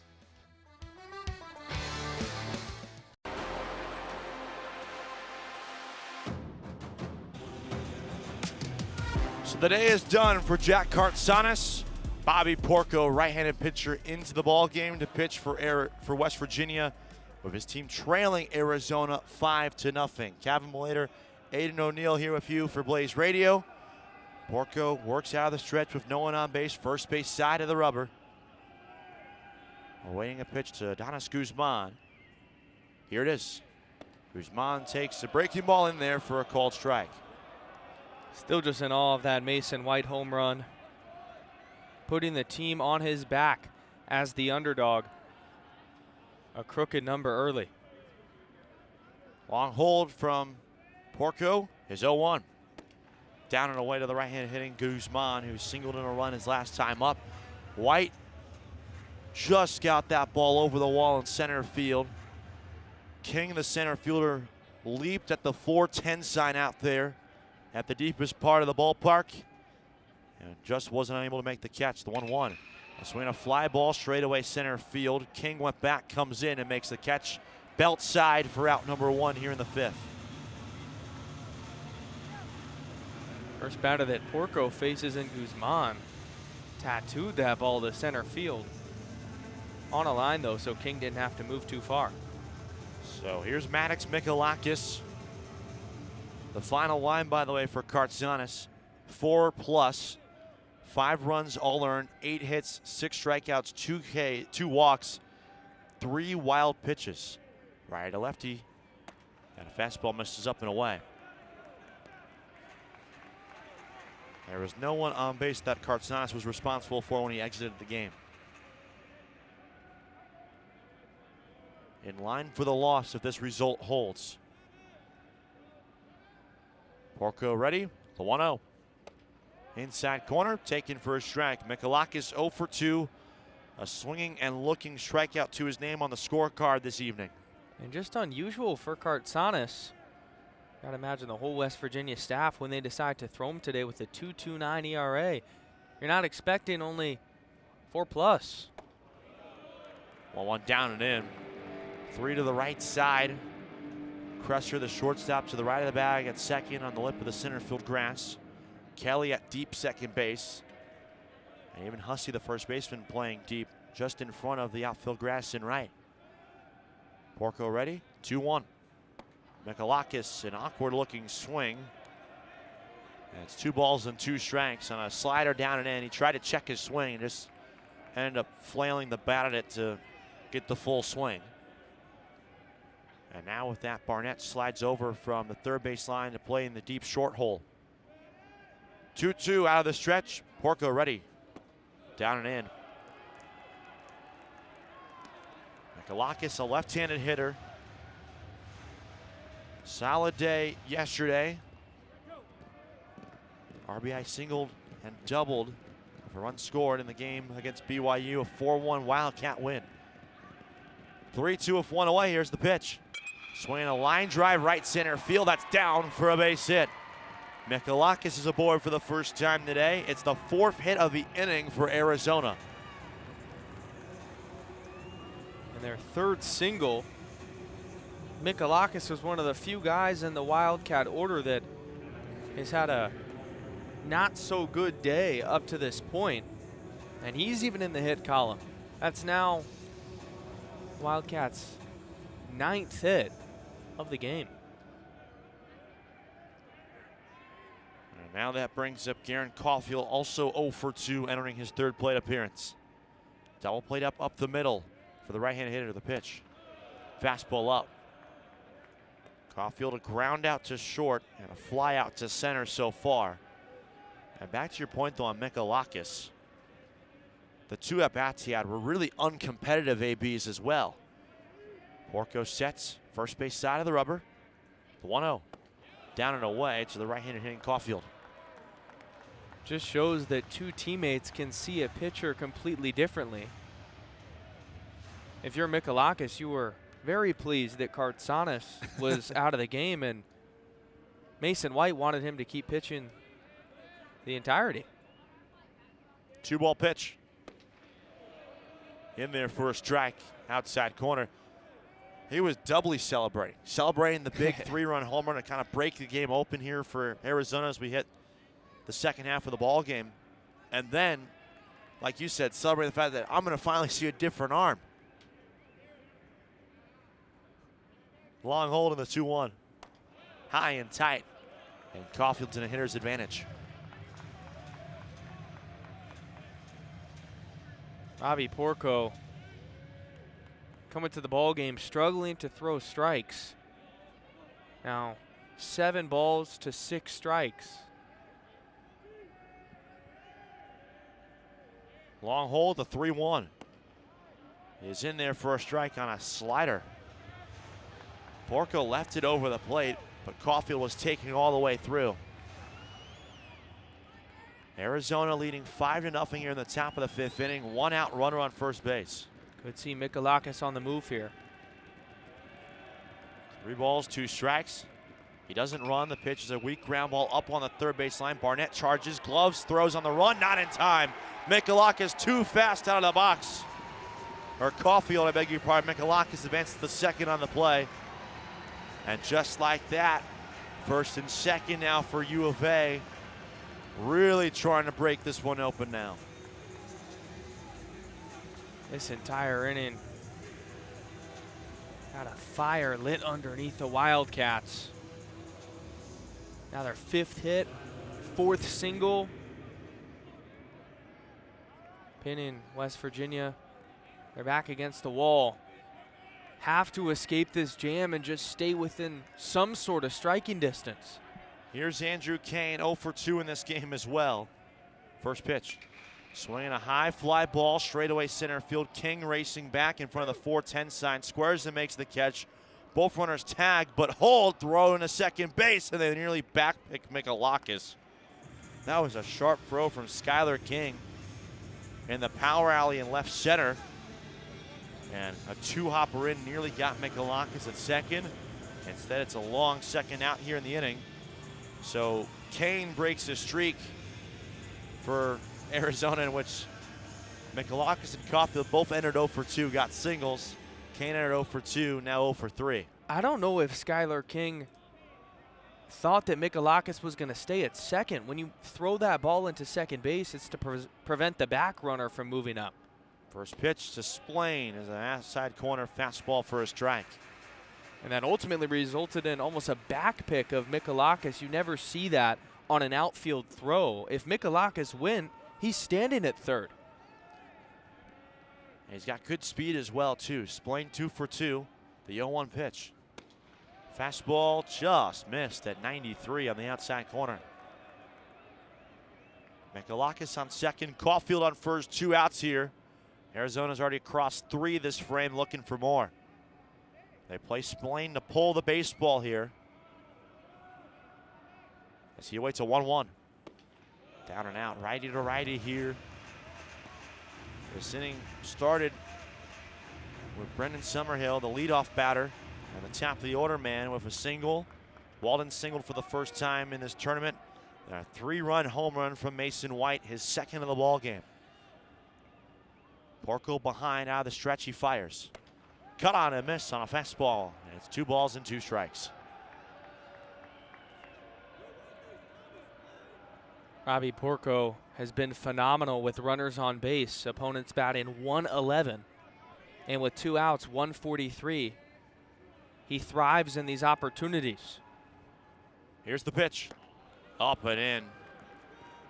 And Porco with an audible, oh man. Definitely not what he was trying to do there. We're full. There is a base unoccupied at third, with the number 9 hole hitter Breifogel up, who has struggled in this one to say the least. 3 balls, 2 strikes, 2 away. Porco sets first base side and delivers. A swing on 1 hopper to the second base side. It's Kelly in the shift who throws out Splain at first base, and that will end the inning. So Splain grounds out, but Arizona comes through with a big time frame. 3 runs on 5 hits, no errors, and a pair left on base. We go to the last of inning number 5. 5-0 the score, Arizona leading. This is college baseball on Blaze Radio.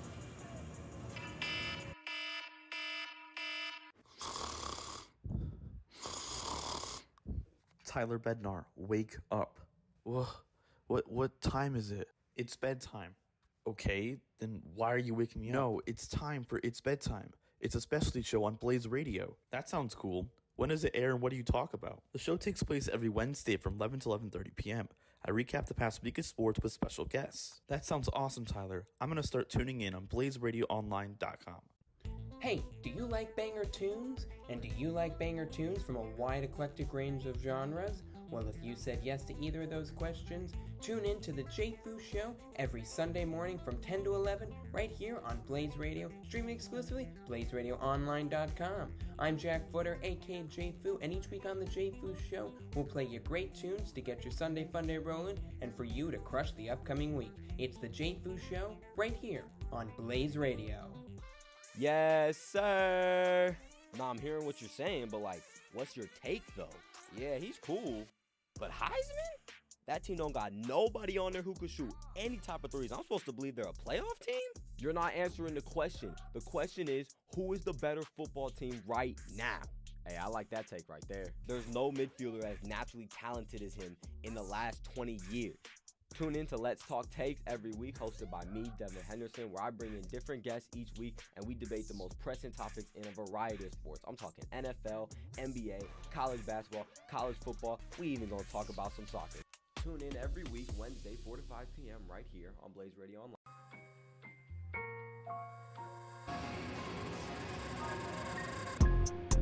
Well, a lopsided affair it's been up to this point. Arizona dominating West Virginia, and the first pitch of this inning will be a ground ball, barehanded grab, and the throw to first by Michalakis is not in time.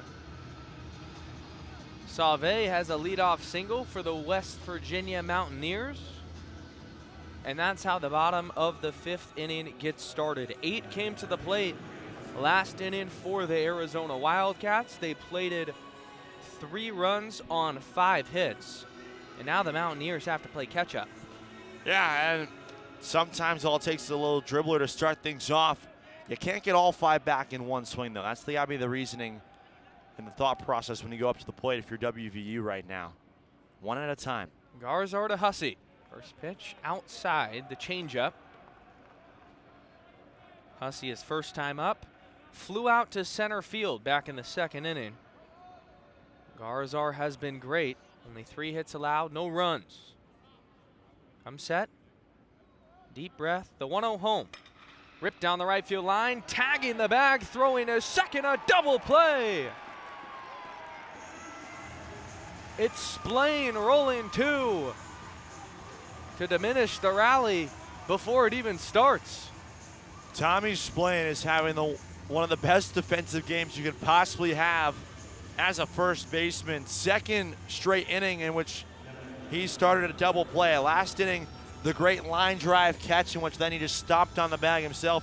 This time, fields the ground ball, tags the first base bag, and then an easy toss on over to Mason White at short, who applied the tag there on Sauve. That's killer for West Virginia, but that's off to Splain, who's having a great game on defense.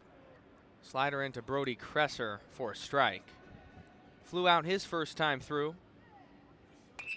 Second pitch, Olsey ripped down the left field line off the glove of Mikalakis, and it's an infield single. Mikalakis took a couple steps to his right, tried to field it with the back end. It kicked off the heel of his glove. I think even if he feels that, Kevin, it might be a hit with the speed of Kresser. Yeah, I think so too, and they just put up on the board. It is going to be a base hit there for Kresser. He was too fast out of the box, and that ball also was a rocket too. That's really tough for a third baseman to try to play that long high hop on the backhand. So yes, Hussey grounded into a double play, but it's the bottom of the order again. Sauve in the 7th spot and Kresser both with hits. That now to the top with Skylar King, who will take a strike right at the knees. 2 outs for the West Virginia center fielder, who's 0 for 2 tonight. Infield shifted with the second baseman Caulfield all the way into right field. The 0-1. Fastball just a bit in tight. This is the shift we were alluding to, similar to Manny Machado before they banned it, where it's almost like he's a second outfielder. Deep into the 3-4 hole. The 1-2 to King. Incoming. King takes in the dirt. Stopped by the catcher Guzman. Kicks to his right, but no move from the runner Kresser. 2's all across the board. 2 balls, 2 strikes, 2 outs, 5-0. Wildcats, bottom 5. Garzar comes home. King chops it to the shortstop and White. He'll go the easy way to first. Another 0 for Garzar. And now he has some run support as well. West Virginia musters 2 hits, but all for naught. They still are down 5-0 as we head to the top of the 6th inning. It's semifinal number 1, Phillips 66 Big 12 Championship on Blaze Radio. All right, all right. Here we go, guys and gals. And boogity, boogity, boogity. Let's go racing, drivers. Race to BlazeRadioOnline.com every Tuesday at 9:30 Arizona time for an hour of motorsports madness. Join myself, Andrew Hazlett, and my co-host Ethan Ignatowski for the Loose Wheel Show.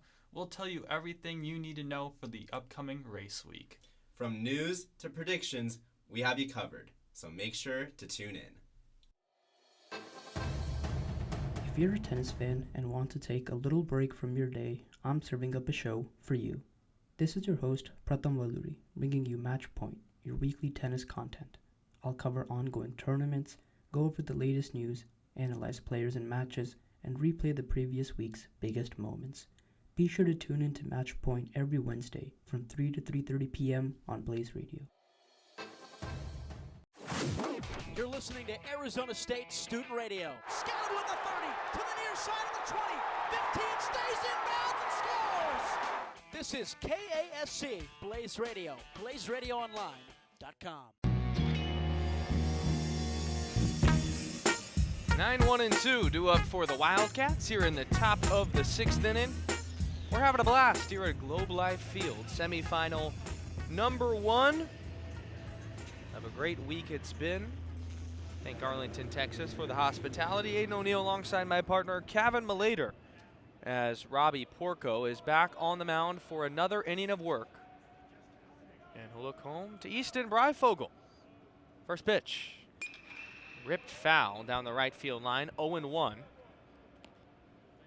Breifogel has had a rough day at the plate, 2 strikeouts as the designated hitter. Rarely do you see the DH batting 9th. Infield, slight shift to the right. Porco comes home, swing and a miss. Slider down and inside. Count moves to 0-2. Yeah, and he's just had a rough day. I mean, we talked about Mikalakis before that single in the 5th inning. A couple uncompetitive at-bats. Breifogel really struggled picking up the baseball here against Kartsanis and now against Porco. The 0-2. Chopped foul. Arizona State looking to pick up, or Arizona State, excuse me. Arizona looking to pick up where they left off last inning with 8 batters at the plate, 3 runs scored. The 0-2 home. Breifogel rips it into right field, and it's just foul. Began hooking at the last moment. Fortunate for Robbie Porco, still ahead 0-2. He's making good contact here in this at-bat, which is more than what you could say for his first 2 plate appearances tonight. Just a little out in front of that hanging breaking ball. I'm sure he wishes he got that one back. From Edina, Minnesota, the sophomore. 0-2.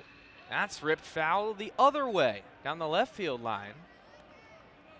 You take those 2 swings and say, let's just now adjust and hit it fair. He's going to have himself an extra base hit. Exactly. Too far one way, too late the other way. Just find it between the white lines. Now the 0-2. Up and near the dome of Breifogel. High, 1-2. Batting .243 after his 2 strikeouts. Normally an outfielder, but today DHing. The 1-2. Ripped into right field, starting to carry, hooking. Foul ball. Oh, he nearly hit the foul pole. That was a couple of feet away from hitting the foul pole, which U of A hit 2 of those yesterday. Exactly. I had to wait. I was like, not again. There's no way. But just a bit foul. We're talking feet. Had to track it the entire way. Making solid contact. 1-2. Down and inside. The changeup. Count even at 2. And usually in these type of bats, guys would chase a slider like that, or a changeup, I beg your pardon, where it kind of hovers over the zone. He was reading it through the entire way. He's waiting for his pitch. The number 1 overall prospect in the state of Minnesota out of high school. The 2-2, high and away. Robbie Porco's got to be kicking himself. Was ahead 0-2, especially after the disastrous 5th inning. Looking to just get that leadoff guy out. 3-2 to Breifogel. Porco comes home. Got him swinging. A strikeout that will ease the tension in the Mountaineers dugout. The first out of the 6th. You got to feel for Easton Breifogel. He put on a really good at-bat there. Spoiled a lot of good pitches from Porco. Worked it full. And that fastball up in the zone just looked too juicy to hack at and had some late rise to it. But you can't complain, though, if you're Chip Hill. That's what you want from a guy in the bottom of your order. You want him to battle. Here's Summerhill, who will take a ball low. And that's baseball. He had such a good at-bat. Hit the ball probably 3 times over 100 miles per hour. But you look at the box score, he's got a hat trick. Yeah. 1-0 to Summerhill. High and upstairs. Four-seam fastball at 92. Summerhill's last time through, a perfect bunt down the left or the third baseline. And it was Barnett who tried to come up with it, but could not beat the speedster. 2-0. That's ripped down the left field line, hooking foul off the net. Right above where TCU sits, as they get ready for the matchup against Kansas. Long time till that one, but cannot wait for semifinal number 2. 2-1. That one's fouled away. Robbie Porco pitching to contact, but all of them have been in foul territory this inning.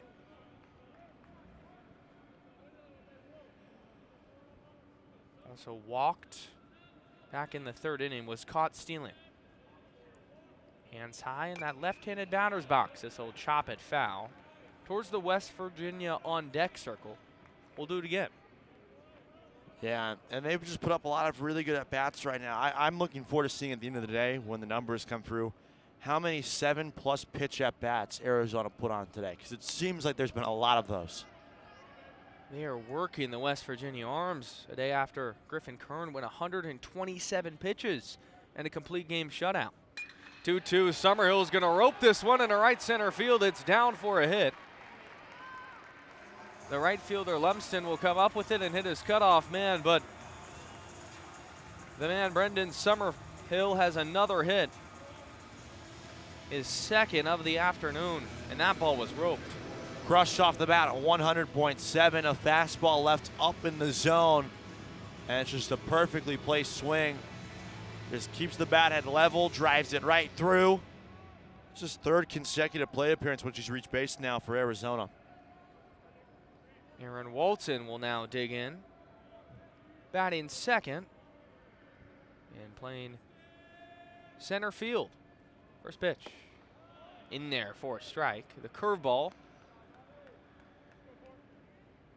This game was close for the first couple of innings, but you can feel the energy in the West Virginia dugout starting to dissipate. They need a big play. 0-1, they'll check on the runner Summerhill at first. He'll be back diving. This is a spot they're not really used to being in right now. These spots in which they're trailing and trailing big. And you know, when they're a team though that when they get down early though, they get very down on themselves. When they trail after 6 this season, Aiden, they're 4-8. 0-1 in the dirt. Good pick by Save. They're such a different team when they're up and when they're down. Like 4-8 when they're losing after 6, 1-7 after 7, and then when they're trailing after 8, they're 0-9 this season. Need to find some comeback juice, something they haven't had in 2025. The 1-1 ripped foul down the left field line, right past the outstretched right hand of Chip Hale, who's beyond the coaching box, down 3rd. Yeah, it's one of those situations where obviously you can't get those 5 runs back right now. However, you can focus on getting a 0 here, which is huge. Check on Summerhill. He'll be back.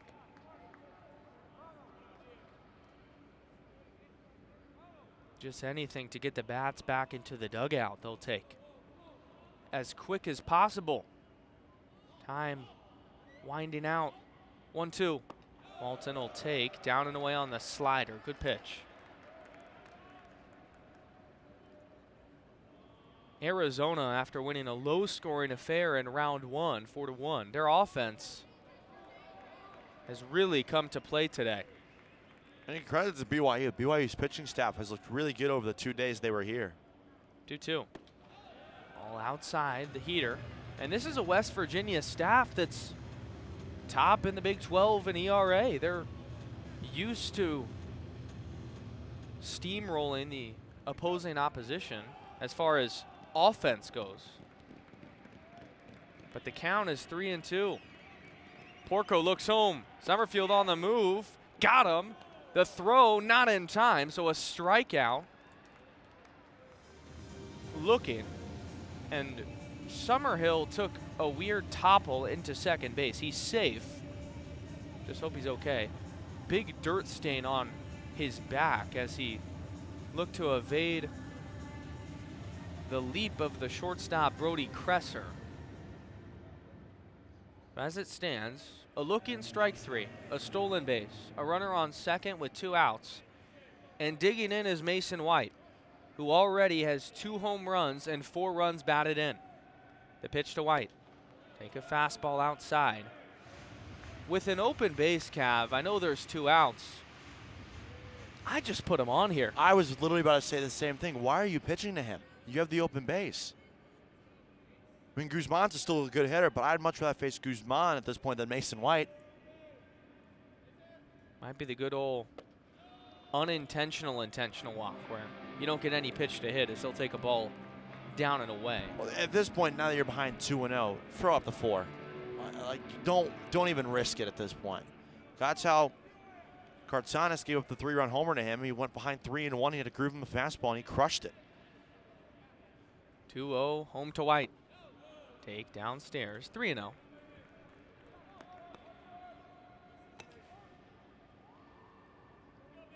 I mean, you can't challenge here. You got to walk him.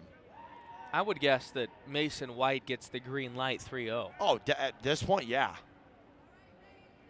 Going to be looking for one pitch, one spot to unload on for maybe his 3rd home run, the 3-0.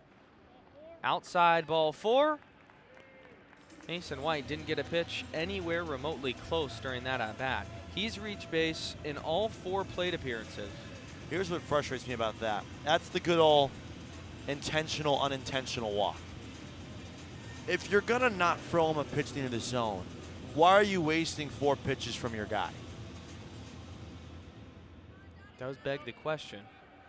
And now they're going to go out there, and I believe they're going to make a swap. They haven't signaled yet, but the only way I'm still confused by it, but at least it makes a little more sense if you need him to throw those 4 pitches to buy time. That's the only thing I can think of at this point. We'll see. The manager, looks like Steve Saban's having a conversation. Umpire Angel Campos, wasting no time to break this up, was behind home plate for 2 seconds and then began to walk out there to disrupt this conversation. No move to the bullpen yet. And now they're going to signal. Robbie Porco's night is done. An inning and 2/3, 3 hits allowed, and 2 of his inherited runners still on base. Arizona looking to add on to their already 5-run lead. It's 5-0 in the top of the 6th. New pitcher. We'll be back right after this. It's the Phillips 66 Big 12 Championship on Blaze Radio. Are you missing your theater days from high school? Or interested in diving into the world of musicals? Then this is the show for you. Tune in to Blaze Radio every Thursday at 7 p.m. for our show Broadway 101. Each week, we listen to songs from different musicals and dive into the history and significance of each show. Even after 4 semesters, there are still so many great shows to review. Keep up with us and follow us on Instagram at Broadway 101 Radio. For updates and info about future episodes. Feel free to reach out with show recommendations, and we hope you tune in.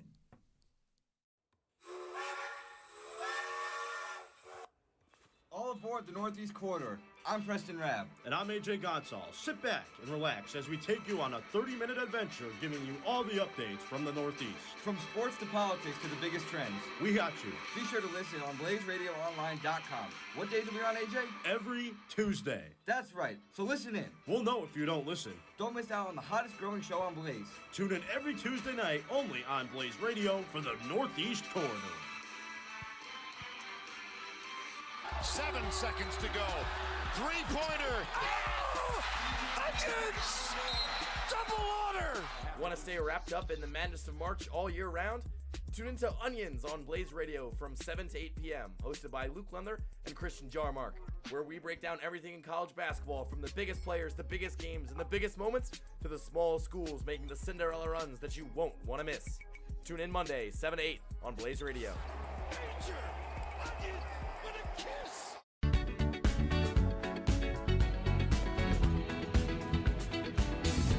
Chase Meyer enters for the West Virginia Mountaineers. with 2 runners on base. Looking for any ounce of life. The number 1 seed backs against the wall. A chance to be upset by number 4 Arizona after the Mountaineers were crowned the regular season Big 12 champs. So it's first and second. And digging in is Guzman. Catcher. 2 hits, an RBI back in the 3rd inning. Meyer will take a peek at second and come home. Fastball outside. Chase Meyer, a sophomore from Daytona Beach, Florida. As a freshman, made 13 appearances on the mound. Did not have a great season. As that check swing from Guzman, they say he win. No appeal. Angel Campos calls it. 1-1 the count, but Cavi's really bounced back this year, a 3-5. Yeah, I mean, he's been really solid for a West Virginia team. You know, a guy who ate a lot of innings. 2-0, Guzman hits it into right field. It's down for a base hit. Summerfield gets the go sign. His throw not in time. Arizona adds on to the lead. It's 6-0. That ball wasn't hit particularly hard. Blooped into right field. Summerhill comes all the way around. An easy send with his speed. Yeah, this is getting out of hand quickly. Second RBI single of the ball game for Adonis Guzman. 3rd hit overall. And right there, that's just an example of hitting it where they ain't. Only 1 defender to the right side of the infield. It was Grant Husky, the first baseman, who was holding on. Mason White at the bag. Little bloop shot to the right side. No one was home. Easy RBI single for Guzman. Now Maddox Mikalakis will dig in and take a strike. Mikalakis started off his game striking out twice and then singled his last time through. The pitch, Mikalakis cut on and missed on that inner 3rd. Runners on 1st and 3rd with 2 outs, now an 0-2 count. Chase Meyer entered and immediately gave up a hit. Seeking an escape, the 0-2, fouled away.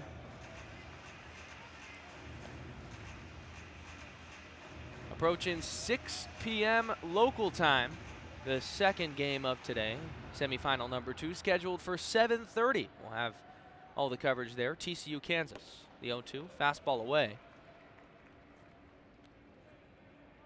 In this game, Gavin, if it was 6-0 West Virginia, I wouldn't have been shocked. Yeah. This is very surprising. 1-2 home to Mikalakis, high and away, 2-2. And that's the thing. I think we were all expecting if Arizona was going to win this ballgame, it was going to be a really close, tightly contested game, maybe a back and forth, because Arizona hasn't blown out a ton of teams this year. Pitch home on the 2-2 is away, and Chase Meyer is losing him. But this is one of those things where you expected if an Arizona win, it was going to be close. So, yeah, this is shocking. I think 6-0 at this point. And West Virginia just looks like they just haven't woken up yet, plain and simple. White on 3rd, Guzman on 1st, and the pitch comes in, and it's outside. Ball 4. West Virginia in trouble. And Chase Meyer, recently entered, has yet to record an out. The bases are loaded. Still 2 outs in the inning for Garen Caulfield. Yeah, that's a big issue here because Caulfield feels like he found himself earlier. First pitch to him is in there. Sinker outside corner for a strike. 6-0, still a big deficit to overcome, but a base hit here would be yet another crooked number. The 0-1 is a slider away. This is the beauty, though, of college baseball and tournament time, is anything can happen. 1-1 to Caulfield. He'll rip this one into right field and foul.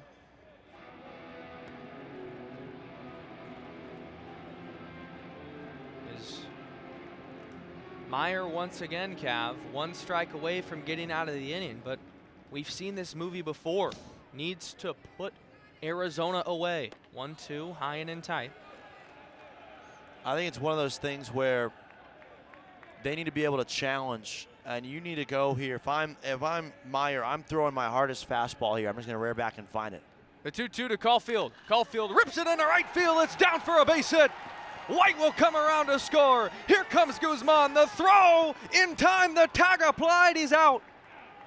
A perfect throw from Lumsden in right, and Chip Hale immediately puts the hands on the ears, signaling for a challenge. I think this is going to be blocking the plate. Yeah, I was thinking that as well, too. Good throw in from Lumsden, like you said, partner. Oh, absolutely. Left foot is on the plate before he receives the ball. And this is a really good challenge by Chip Hale. You can keep a lot of momentum by doing this. This review is going to take longer as well, because if they determine that there was blocking the plate, then they have to figure out where they're putting the base runners as well, too. So this might take some time. But off the first glance they showed up here on the video boards at Globe Life Field, yeah, this should be called blocking of the plate. The blocking the plate rule, for everyone who doesn't know, if the catcher catches the ball not on the plate and out of the base path and then moves there to tag, it's not blocking the plate. It's if you start there and finish there. Exactly. If the throw takes you towards the plate or takes you into the plate, and if the ball essentially, it's kind of like a little radius. If you're at the plate because that's where the ball is taking you, you have that right, and it won't be called blocking the plate, even if you don't have the baseball yet. The review continues. Big moment for West Virginia. If it stands as out, it'll be White that came around to score. Guzman will be out, so the score will be 7-0 Arizona. If it is blocking the plate, 8-0 Wildcats, and the inning's still going. Yeah. And here we go. Here comes the call. Runners out.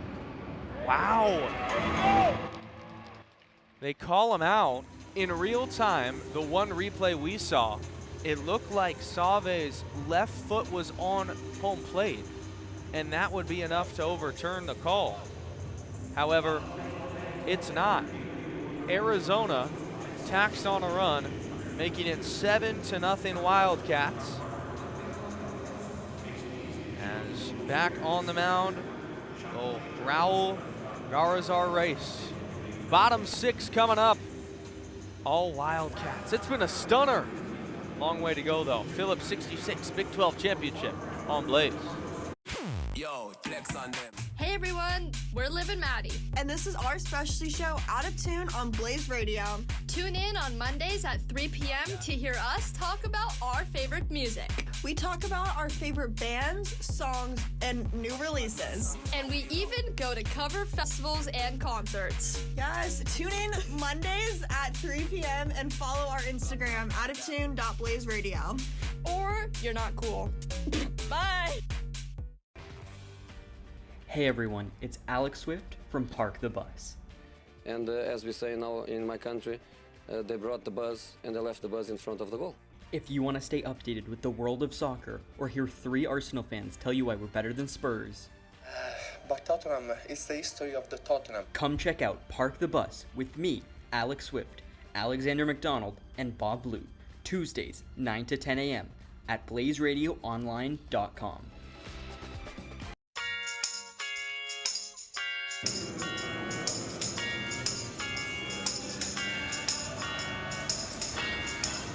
And a fun one in Arlington as West Virginia will dig in. Got a long way to go as far as getting back into this baseball game, down 7-0. But the part of the order they want up, starting off West, Reinhardt, White, 2-3-4, as the first pitch from Garzar is hideaway. Inside the broadcast booth, Aiden O'Neill, Kevin Malater. Couple more innings to go. We've had a blast all week long. Great baseball here at the Big 12 Championship. 1-0 home to West. Foul back to the net. Yeah, and this part's fun because now we have the top 4 seeds still left. You know you're going to get really good, clean, competitive baseball. But I mean, look at both sides. No errors so far on their sides. U of A is just taking advantage right now. The 1-1 to West is fouled straight back. They're just taking advantage of a couple mistakes made by the starter, Jack Kartsanis, and that's really the big difference right now at this point. 10 runs last time out against Cincinnati, 0 against Arizona. The lack of offensive output has been peculiar for West Virginia. Next pitch to West is ripped into right center field. Maybe this is a start. A leadoff single as the right fielder Summerhill will throw it in. Kyle West has reached base for his 3rd time today, his first hit. Yeah, and that right there, it's just him taking advantage of fastball left over the heart of the plate from Garzar and just unloading on it. And that felt like a swing with a lot of anger in it. Was firm off the bat. 114 off the bat, Aiden. Wow. That ball is smoked. One of the hardest hit balls we've seen so far this week. Runner on first to Benjamin Lumsden. Garzar comes home. Breaking ball outside corner. In there. Lumsden, just a few minutes ago, had that great throw to cut down Guzman at the plate. We thought it might be blocking after Chip Hale challenged. Now we'll have a turn in the batter's box. The 0-1 in there for a strike. Yeah, that's a good challenge from Chip Hale, even though he didn't win it. You have to challenge a play like that just to see if you can keep the momentum alive. Lumsden entered an inning ago in right field for Reinhardt. This is his first at bat. You enter the game, the ball finds you. That's exactly what he showed. And made a really good throw. Yeah, they like his defense out there. He's usually a late situational guy on defense. 1-2, down and away. I mean, you look at the numbers, he's only 4 for 30. This is only his 31st at bat of the season. So there has to be some things that you compartmentalize, and he's a guy who usually comes in for defense. He's going to get a couple of big crucial at-bats there down the stretch when he comes in the top of the 6th inning. The 2-2. Foul back towards the on-deck circle. We'll do it again.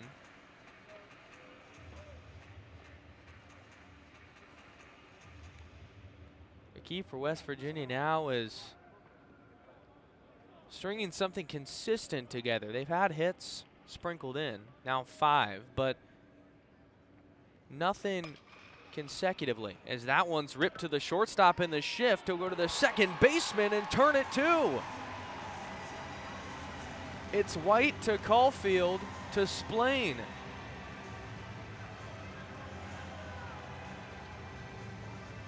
Really peculiar defensive setup. It really is. I mean, hard hit one hopper to Mason White, playing on the right side of the bag at second. The other hand flipped to, that was actually Maddox Mikalakis, the third baseman. I was with you. I thought that was Garrett Caulfield at first, too. It was actually the third baseman, Mikalakis, playing in the shortstop position, who then fielded that ball and turned it on over to first. Even third baseman can play up the middle and can turn it sometimes, too. So correction, a 5-6-3 double play. That's a weird one. Yeah.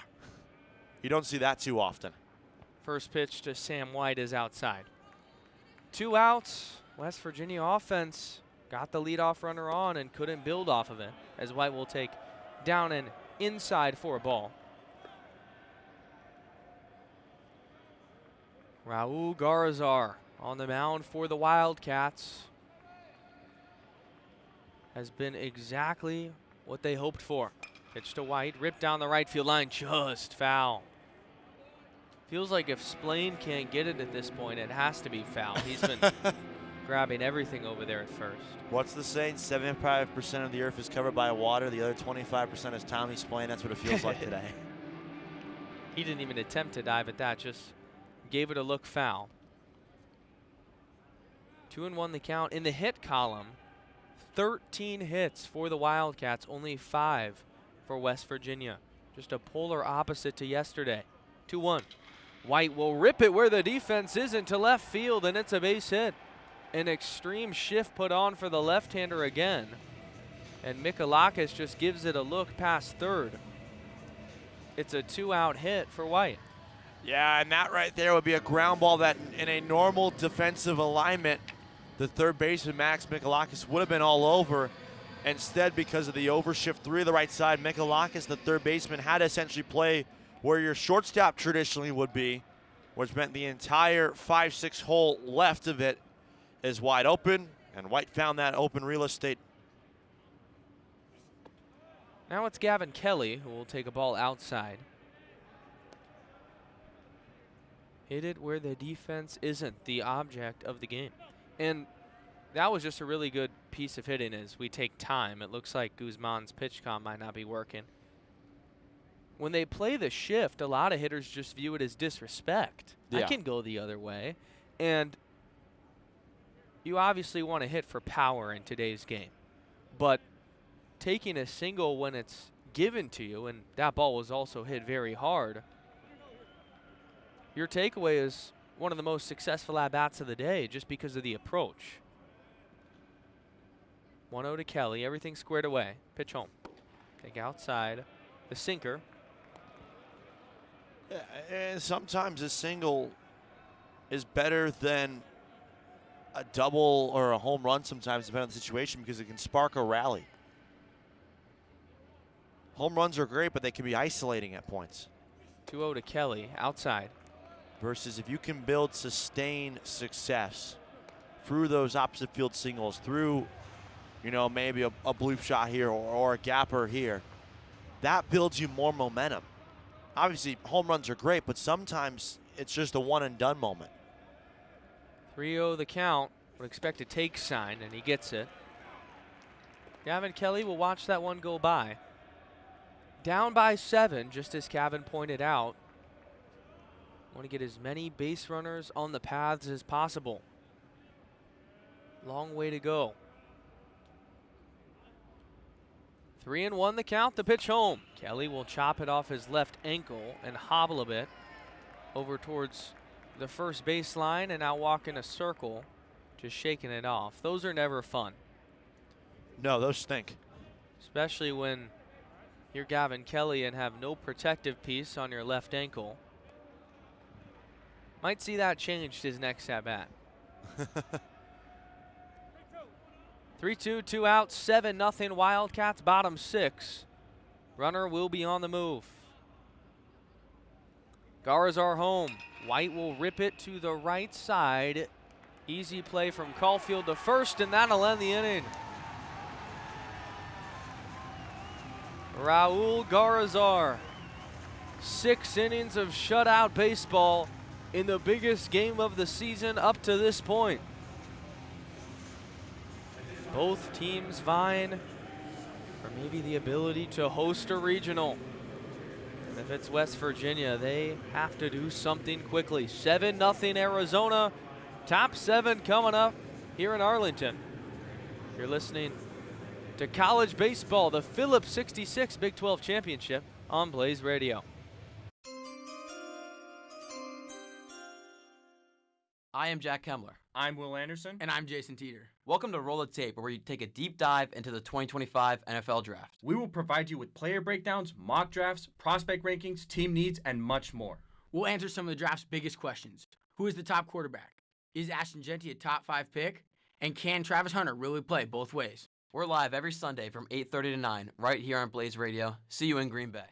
Ladies and gentlemen, we are proud to bring you the first season of the Scouting Session. You've all heard about the superstars in sports. You know the legends like Ruth, Gretzky, and Earnhardt, but this show takes you down that ladder. The Scouting Session highlights the young, up-and-coming athletes from across the nation and beyond. From motorsports to hockey and everything in between, we'll shine the spotlight on the stars of tomorrow. Tune in Wednesdays at 2:30 p.m. Arizona time on Blaze Radio. Or find our full podcast on YouTube at West Coast Sports News.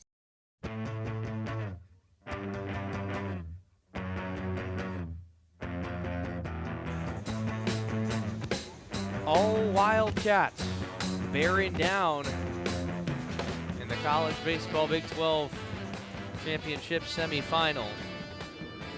It's been a shocker for college baseball fans across the world.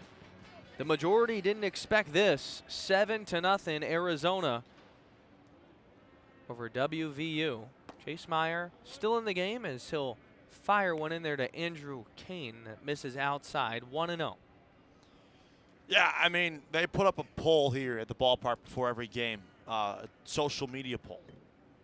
As the 1-0 is low. And it was 66-33 West Virginia. It's a poll that they have a QR code that fans can vote for in the ballpark, but they also put on social media. And it's just one giant poll.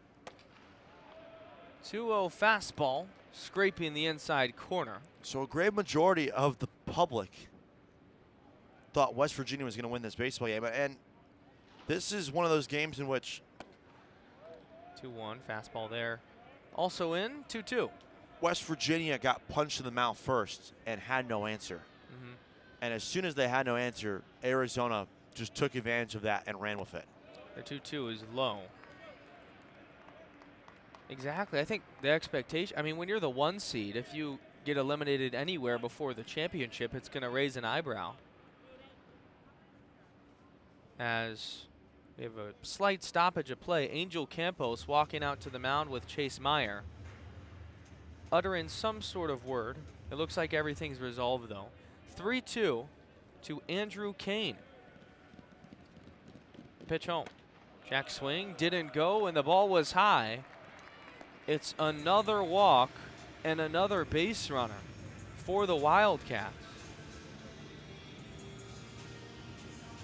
The bottom of the order, especially when West Virginia is searching for outs.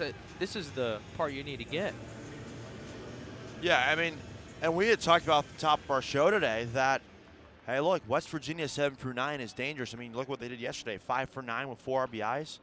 But it's been really the story of Meyer to Splain, back to the net.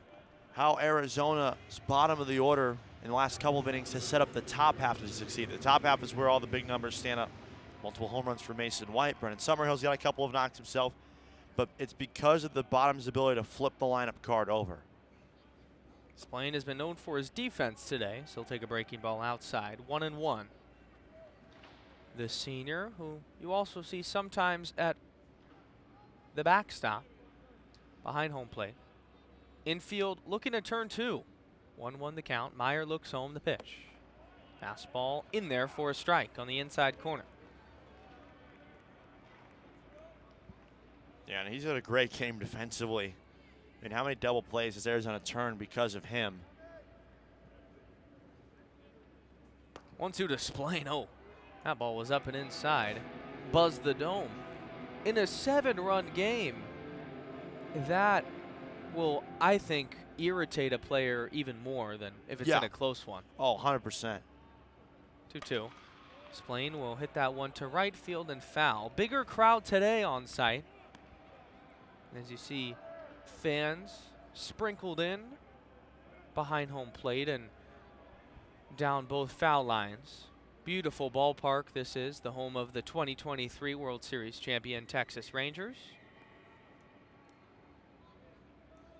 The last year of the Big 12 championship will be in this building. 2-2 to Splain. He'll foul it back. I think that's one of the coolest things about big Division I college baseball teams is the ability to play in a big league ballpark, and these kids can start visualizing what might be their future. For sure. I know they do a lot of these parks, actually really here in Texas. There's the 2-2 to Splain. Cut on and miss for strike 3. Chase Meyer gets his first strikeout for the first out of the top of the 7th. A lot of the big league ballparks in Texas, well, there's only 2, will host a lot of early non-conference tournaments. You'll see a lot of SEC, ACC, some Big 12 teams playing it, and they fill up the parks pretty well, these early season games. And it's cool now that at the biggest moment of the season, you get to come play in these type of parks. Similar to kind of now, we're seeing that more in other sports. Obviously, college basketball for years have gone to NBA games for NBA arenas for March Madness. Football now more and more bowl games moving to NFL stadiums as well too. So it's cool for all these players to be able to see what the next level is like in terms of the facilities, what the life is like. Because every program is different financially. In the big leagues, while every team has different financials, there's a standard there, and you get to see the standard and live it for You know, some teams it's one day, teams that are playing today and tomorrow it's for practically a week at that point. Steve Sabins has a mound visit with Meyer. It looked like he might go to the bullpen with the lefty Werman and the left-handed batter due up in Breifogel, but instead, Chase Meyer will stay in the game. My guess is probably the lefty comes in to face Summerhill here. Curveball in there for a strike on the pitch home. Easton Breifogel had a great at-bat in the 6th inning. Fouled away 3 pitches over 100 as he'll take that one for a ball. And still sits here with the hat trick, looking to avoid the awful golden sombrero. 1-1. Chop to the right side, past the dive of the first baseman, kicks off the glove of Kelly, the second baseman, and that'll be a single. The runner in Kane moves all the way up to third. Arizona once again in business with runners on the corners. Yeah, right there, that's just a really tough one. First hit of the ballgame for Breifogel, who started out 0 for 3 with 3 punchies. And great effort from Hussey. Kelly with a good effort too. Just too late. Our general thought was that that was likely Chase Meyer's last batter regardless.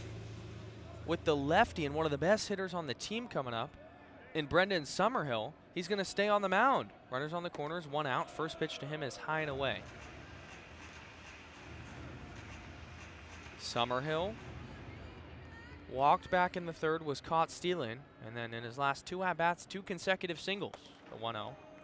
Fastball in there. Yeah, and if I'm Meyer, I'm working very carefully here. To Brendan Summerhill, you don't want to leave a fastball over the heart of the plate with a runner on 3rd. 1 down, the pitch. High and away. 2 balls and 1 strike. Your runners. Kane on 3rd base. Breifogel on 1st. Pitch home in the dirt, blocked by Save. Good job keeping it in front. Count at 3-1. Nowhere to put Chase Meyer.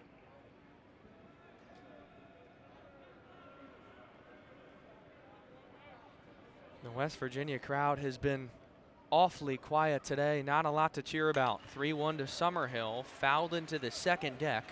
Over towards the left side. Full count.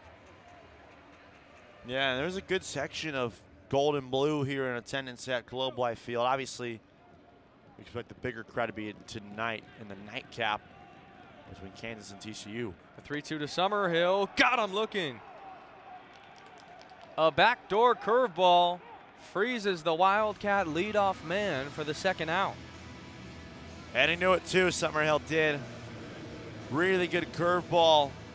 12-6 action, started up top, dropped off a little on the outside part of the zone as far as you could possibly go. And the second that ball was caught by Save, Summerhill started nodding because he knew that he was going to be rung up there by Angel Campos behind the plate. First pitch to Aaron Walton is fouled back. Rarely do we see Brendan Summerhill get fooled that badly. Good 2-strike hitter. So it's 2 down now for the 2-hole. So cut on and missed that one. 0-2 the count. Aaron Walton, 1 for 3 so far this afternoon as the sun begins to set in the distance here in Arlington. 0-2 the count, the pitch. Walton will dribble it foul behind home plate.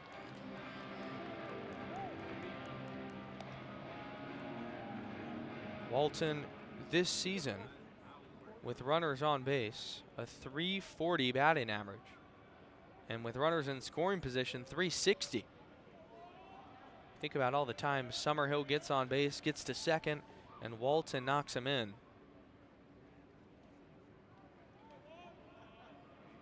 Meyer will step off, recollect, look at his watch. And this is similar, what Chase Meyer has, to the pitch comm that Houston was using last night on the watch. 1-2 the count to Walton, high and away. First time I've seen it, Cabin, on the wrist. Maybe it's something that will circumvent baseball over the next couple months. Yeah, these are the first 2 instances. 2-2. That one's ripped into left field. It's going to get down for a base hit. Kane comes in to score. Racing around and getting the go sign is Breifogel. The throw not in time. Cutoff man can't handle it. The game has been blown wide open after the 2 RBI double from Walton. All Wildcats.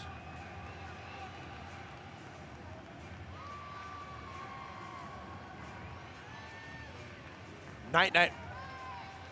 That's all you got to say.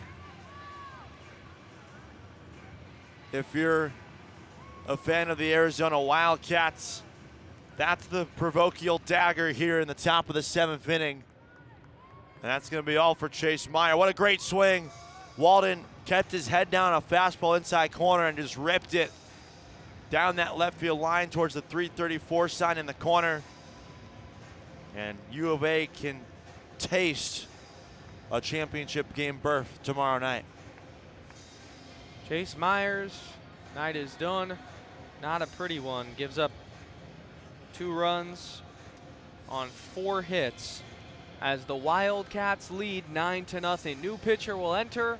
It's Cole Fairman, who has an 11.8 ERA on the season. We'll continue to break down him and preview his outing right after this on Blaze Radio. But 9-0 Wildcats lead in the top of the 7th.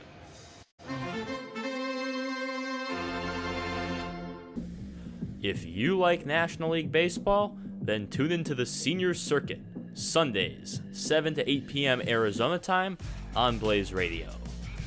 Shohei Ohtani's just not going to be that good of a pitcher. Ryan Nelson has all-star potential. My hot take for the National League is that the Pirates will finish at the top of the National League Central and claim a spot in this year's playoffs.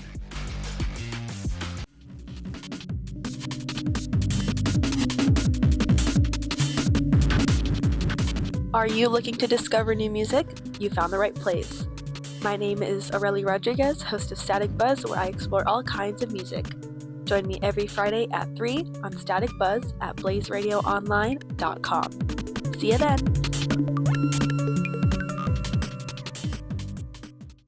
You like hoops? I know I do. And with the NBA season starting, there's no better place for basketball content than To The Baja Podcast. Join the host Isai Romero, Ronan Haycoop, and Ryan Myers through the world of basketball. From college hoops, the NBA, and the WNBA, we got you covered and more, with in-depth analysis and entertaining basketball content, with new segments and topics every single week. Listen live, Tuesdays at 7 p.m. Mountain Standard Time on Blaze Radio or blazeradioonline.com, and find us on Spotify and X at To The Baja Pod. You're listening to Arizona State Student Radio. Cambridge inbounds it to his brother, Desmond Cambridge, full court, heave is good!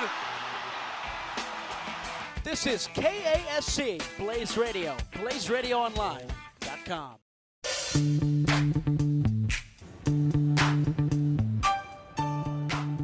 Cole Furman, the new pitcher for West Virginia, as they'll face this star-studded Mason White. First pitch in there for a strike, the sinker. Furman from Doylestown, Pennsylvania, junior left-hander. Not a pretty season up to this point with an 11.8 ERA, 2.8 whip. The 0-1 outside. And if you're West Virginia, you're just looking for an answer on how to get Mason White out. You walk him. I think at this point you just call it a day. Open base at first. The 1-1 from White is ripped into left center field and down for a base hit. Coming around to score is Walton. Mason White is 5 for 5. And he has his 5th RBI of the afternoon. What a day it's been. Like I said, you walk him. You have to walk him. You cannot, and I mean cannot, pitch to him the rest of the game. You're not going to get him out at this point. Cut your losses, move on. Because, man, He's on fire. First pitch to Guzman is away. We've seen good games this tournament, Cav, from individuals. This is by far the best. Without a doubt. Without a doubt. I mean, 5 RBIs in a game is crazy. 1-0. Guzman takes for a strike. Technically 3 for 3, but reach base via walk twice and has 5 runs batted in. Arizona scored 14 runs here at the Big 12 tournament, Aiden. He's knocked in 6 of them. Home to Guzman, it hit him. The 1-1 slider gets away from Furman. He entered the game to face the lefty White, you would assume, with his left-handedness. Gave up an RBI single and now plunked Guzman, yet to record an out. That's just trouble, and Arizona's up by 10. We'll try to get confirmation on it, but I believe they're enforcing the run rule here. So right now, Arizona can get a couple more runs, then could try to end this game in the bottom of the 7th. Mikalakis will take a strike on the outside corner. 16 hits now for the Wildcats. They're ahead 10-0. A ridiculous offensive performance, one they won't forget if it means headed to the Big 12 championship final. The 0-1 cut on and missed by Mikalakis. And this is also, Cav, and I wanted to bring this up, the first year that the Wildcats are in this conference. Yeah. You talk about making a first impression. We saw Arizona State for football do the same. Furman home to Mikalakis, popped up. It's the third baseman Barnett in foul territory near Chip Hill in that box. He'll make the catch, and that will finally end the inning if you're West Virginia. A 3 spot in the 7th. Mason White, another RBI with Aaron Walton having the big hit, the 2 RBI double. It's a double-digit lead. 10-0, the Wildcats. Stretch time here at Globe Life Field. You're listening to college baseball on Blaze Radio. Adventurer, quickly, I don't have much time. I have a quest for you. You must travel to blazeradioonline.com to listen to the stories on Traveler's Guide to Faerun. Find the dutiful guide, Anion Fack McDaniels, who can tell you all about the legendary lore of the world behind Dungeons & Dragons every single week. Remember, Adventurer, Traveler's Guide to Faerun, every Wednesday night at 8, only on Blaze Radio. Adventure awaits. Forks Up Sun Devils, join me, Chris Town, as I scour the entirety of ASU to find the heroes who do it all. The unsung who brave the challenges to make our university at the top. Let's bring the spotlight to those who do the most and see how they do it all. Join me for the Unsung Heroes of ASU, live every Thursday at 3 p.m. only on Blaze Radio.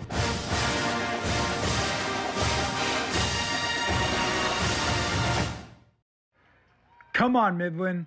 Come on, Elledge. Close this game out. It's tied 4-4. We can bring this to extra innings. You're the most reliable reliever in baseball right now in the AA. Come on. The pitch.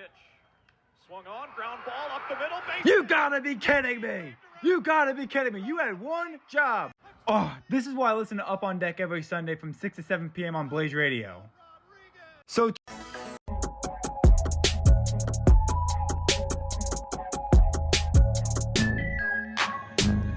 Julian Tungini, the new pitcher for the Wildcats, as we are going to keep tabs on the run rule potentially being in effect here tonight at Globe Life Field. With Arizona up 10, Kevin, there's a chance that if they get 3 outs here, the game is over. Yeah, so during the regular season, on the final game of a series, if a team was up 10 after 7, they would call the game. Other conference tournaments around the country also use a 10-run rule. However, we haven't had a situation like this, so no one really knows what the ruling is.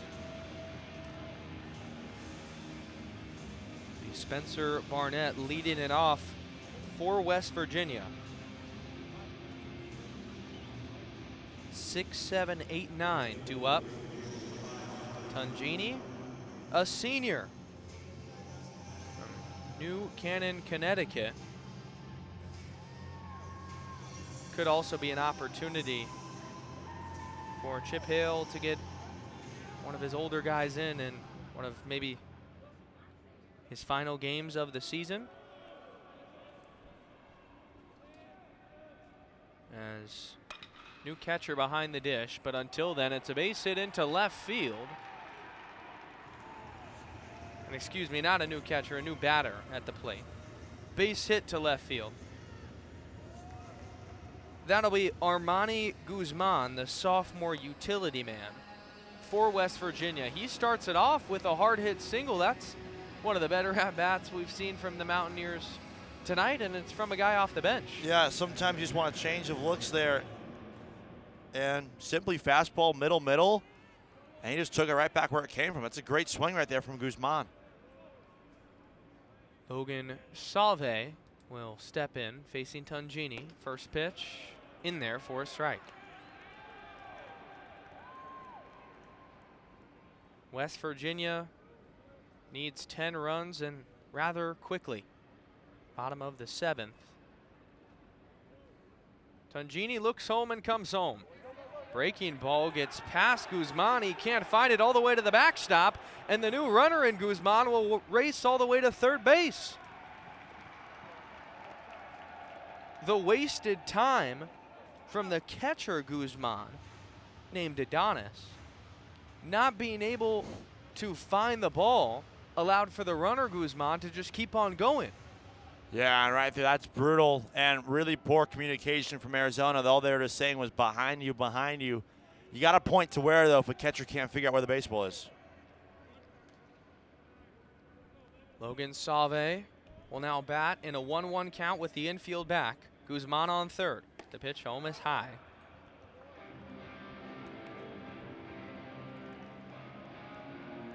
I would expect Steve Saban's just challenging his guys, Cav, to see, can you get 4 guys on? Can you get 5 guys on? Can you make Arizona think? 2-1 to Salve is foul. Oh, definitely. If you can put even a little bit of pressure at this point, you'll consider it a win. And by the way, that run on third is crucial because 97% sure there's a run roll, courtesy of other sources. 2-2 to Tungini. Pitch home. Got him swinging. A big-time strikeout with the runner on third. Looking to preserve likely a run rule victory. Now 2 outs away. Exactly. And there's going to be another pinch hitter here for West Virginia as well. The new hitter for West Virginia will be Chase Swain, junior infielder. We saw him start yesterday against Cincinnati.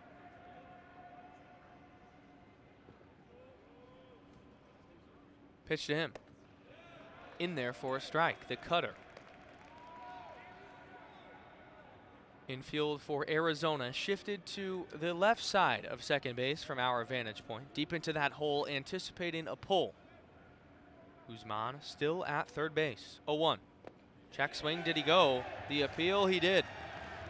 Ball in the dirt on the slider. And if Tungini can masterfully pull off another strikeout, they're 1 out away from victory. Obviously, a ball on the ground would score anything in play, matter of fact. 0-2. Fastball high.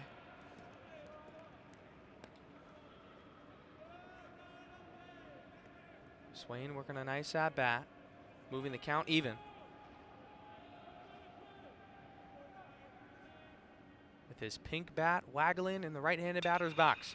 The 2-2 ripped into right field, and West Virginia plates Guzman for their first run of the day, evading a potential run rule for the moment. It's the pinch hitter, Chase Silva. Yeah, 29th RBI for Chase on the season. Here's a simple ground ball through the right side. Once again, we've got a couple of those balls for both teams where it's the good old-fashioned, we'll hit it where they're not strategy. And that's where that ball was placed right there on the right side of that infield. It's true that sometimes all it takes is new faces off the bench, and Sabins is emptying the tank. We're going to have another pinch hitter, it looks like. Jorge Valdez, the freshman, as the busiest man on the field right now is Angel Campos, changing his scorecard. Campos enters for the 9-hole batter Cresser. That's now 3 of the last 4 batters coming off the bench. Valdez this season, a 167 batting average, only 18 plate appearances. Maybe making a point. 1 out home. Valdez will take a ball high and up. Yeah, and it's interesting now because of the fact that they've avoided the run rule, at least for the time being. Obviously, could come into play in the 8th inning. Just very interesting. The 1-0. Fastball, not in there. Jorge Valdez, freshman from Ontario, Canada. 5'9", 165 pounds. Chance to show the coaches a little something. 2-0. Upstairs. Tongini struggling to consistently fill up the zone. He has that 1 strikeout, but has been getting behind the majority of the West Virginia batters. 3-0 the count. Runner on first, 1 out. The pitch home. Fastball. 4 strike. Down Broadway.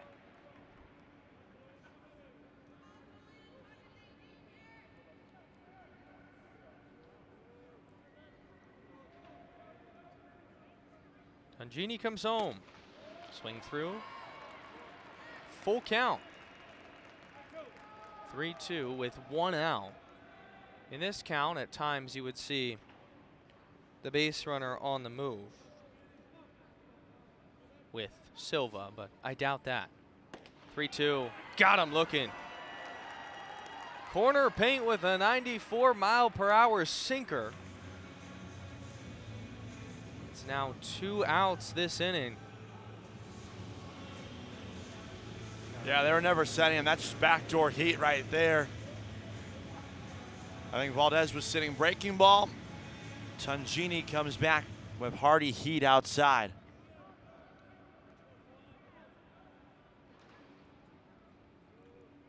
Skylar King, he's a starter still in the ballgame, playing center field.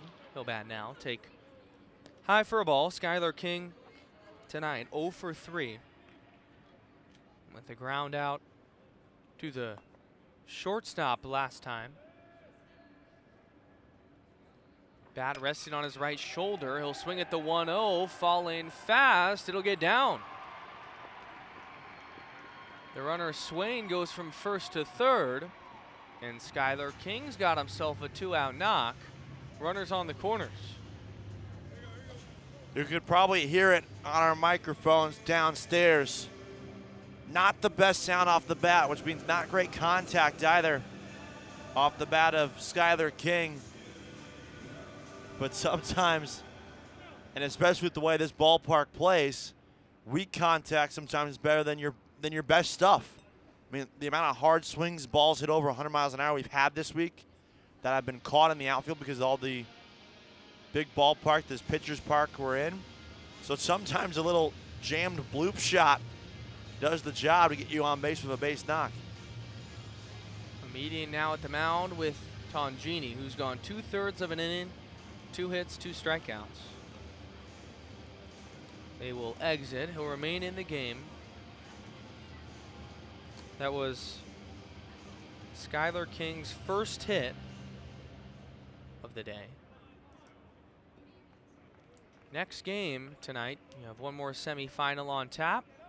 Here on Blaze, TCU and Kansas, 2 teams that are ranked in D1 Baseball's latest rankings, 24 and 25, as that will miss high and away to Kyle West. And based on how they've been playing in this tournament too, just after yesterday, that is going to be an outstanding game. 1-0 home to West. They'll take high. Tongini still struggling a tad with the command, but a lot of room to play with, up 10-1. West with his blue bat resting on his left shoulder in the left-handed batter's box. He'll take a big hack at the 2-0 and miss. And if you're West Virginia here, I mean, 10-1's a lot. But you know what? Try to get a couple more. See if you can feel good about yourselves leaving the ballpark tonight. 2-1 to West, big hack. Looking to make it 10-4 with that swing. He was trying to send that baseball back to Morgantown, I think, honestly. Shortstop completely shifted into right field. The 2-2 in the dirt. Skylar King wanted to go. It kicked away from Guzman again, and he couldn't find it for a moment, similar to what we saw earlier in the game. But King didn't get a good enough jump, and I'm sure the coaches, Steve Saban's, a little frustrated. That would have been an easy 90 feet. Especially because they also hit Kyle West in the batter's box, which is fine. He wasn't interfering with the play at all. He's right to the box. He's going now anyway. 3-2, 2 outs. Got him swinging. Julian Tongini. A Houdini at the end of that inning. 10-1. Wildcats lead. We're through 7. The Big 12 championship on Blaze Radio. Do you care about West Coast sports? If so, tune into specific sports at blazeradioonline.com on Wednesdays at 11 a.m. West Coast natives Noah Chavez and Jordan Pullett discuss everything to do West Coast sports in the spring semester. So you're thinking March Madness, NBA playoffs, NFL draft, the start of the WNBA season, the beginning of the MLB season, and more. All on blazeradioonline.com on Wednesdays at 11 a.m. Do you ever look at someone and wonder, why do you root for that sorry excuse for a sports team? Join Parker Perrell and a weekly guest as they discuss why people root for certain sports teams. Because we all have that one friend who likes to be difficult and picks a team to root for like the Dodgers. I mean, come on, it's the Dodgers. Anyways, make sure to tune in every Wednesday at 7:30 p.m. Arizona time on blazeradioonline.com to find out why them. You Throw Like a Girl, a show by girls for everyone. Hosted by Madison Holder and Ella Walter-Sanchez. We aim to shed light on women in sports and media, highlighting every aspect of the sports world from the female perspective and beyond. Tune in for a variety of episodes featuring guests, Q&As, and just basic sports coverage. Tune in Thursdays at 10 a.m. on blazeradioonline.com every week to hear our show. Follow us on Instagram at youthrowlikeagirl.pod to find us on more platforms.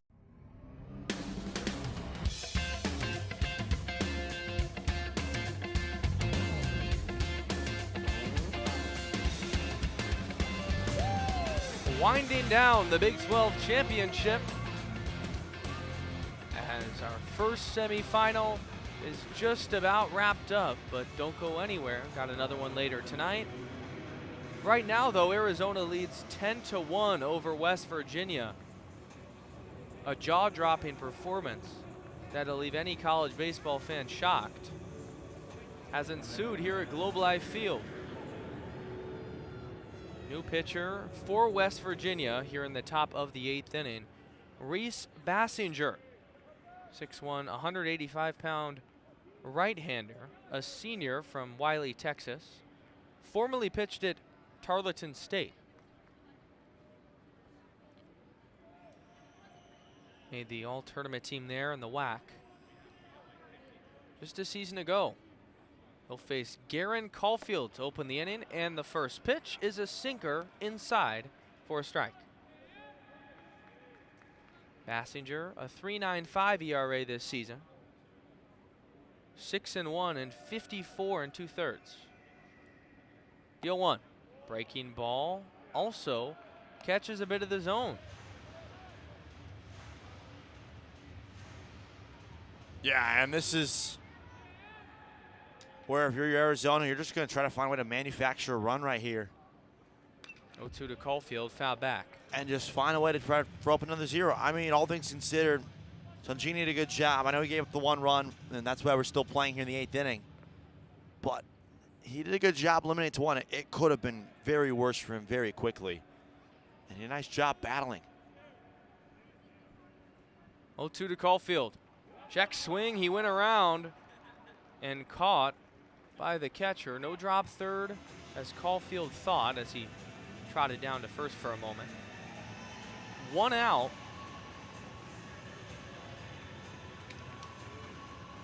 As we now will have a pinch hitter on Arizona's side in TJ Adams, the sophomore outfielder.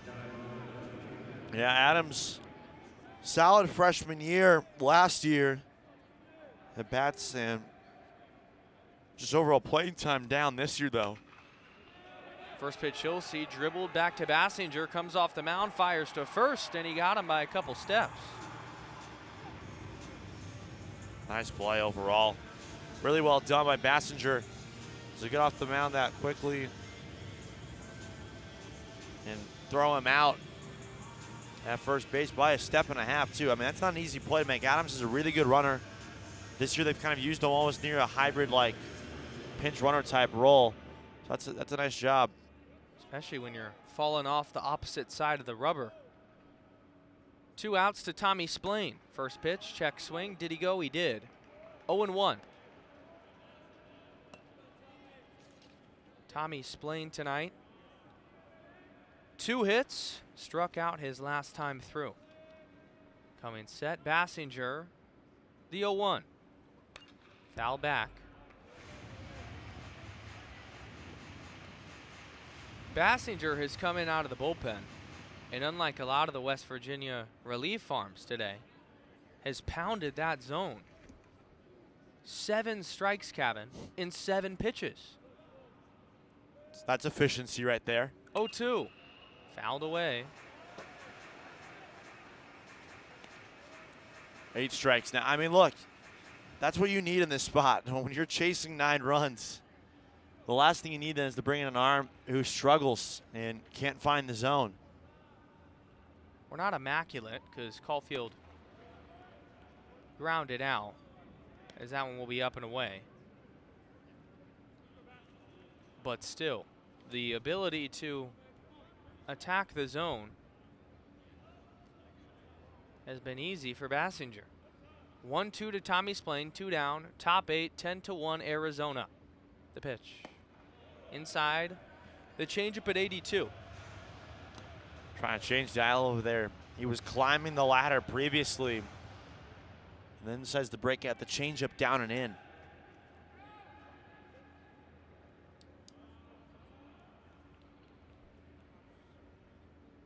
Two. Cued foul over by the on-deck circle on Arizona's side. We'll do it again.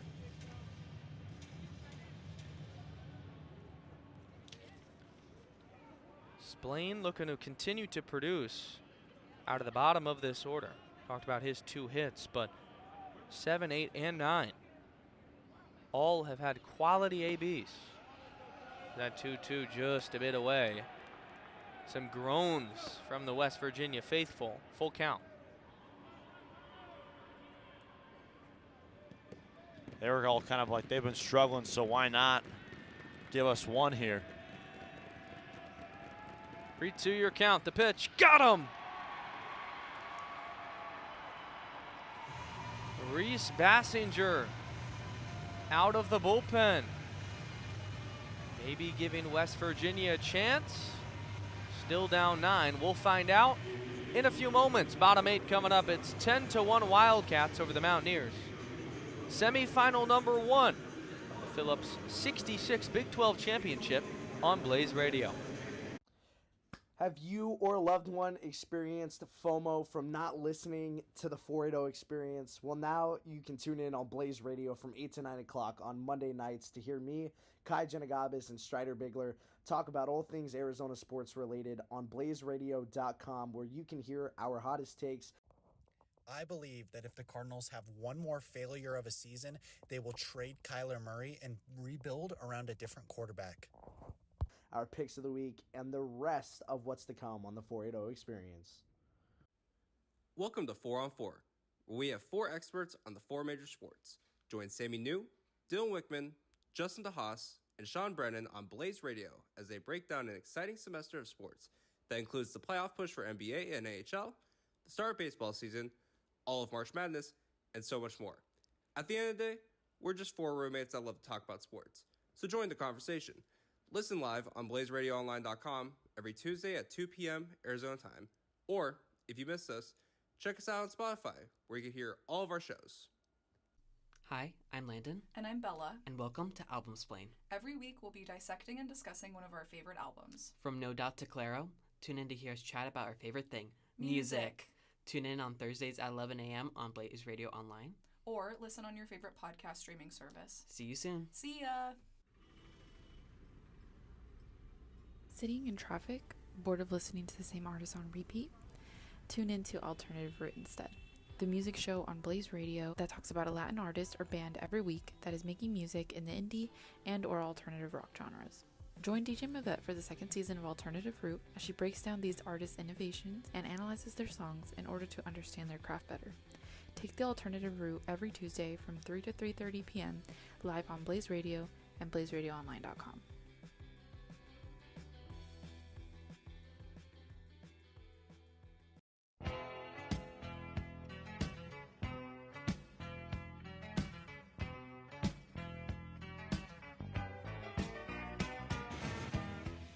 The Arizona Wildcats looking for the first upset in quite some time here at the Big 12 Championship.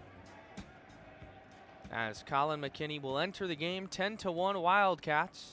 First pitch, inside.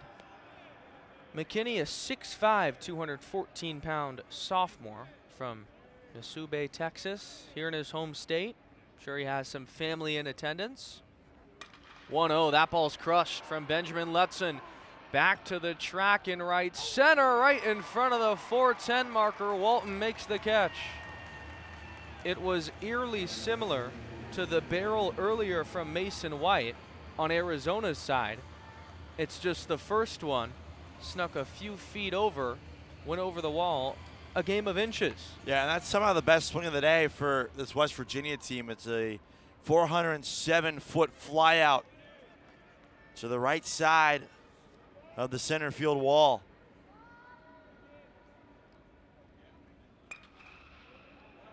First pitch to Sam White is fouled away. One pitch. Got him, and now it's utility man Sam White, who has 2 hits. He's 2 for 3. Lone man on the left side, just as they've been setting up each time he's out in that battle, take a low. But last time through, just hit it where the defense was at, down that left field line.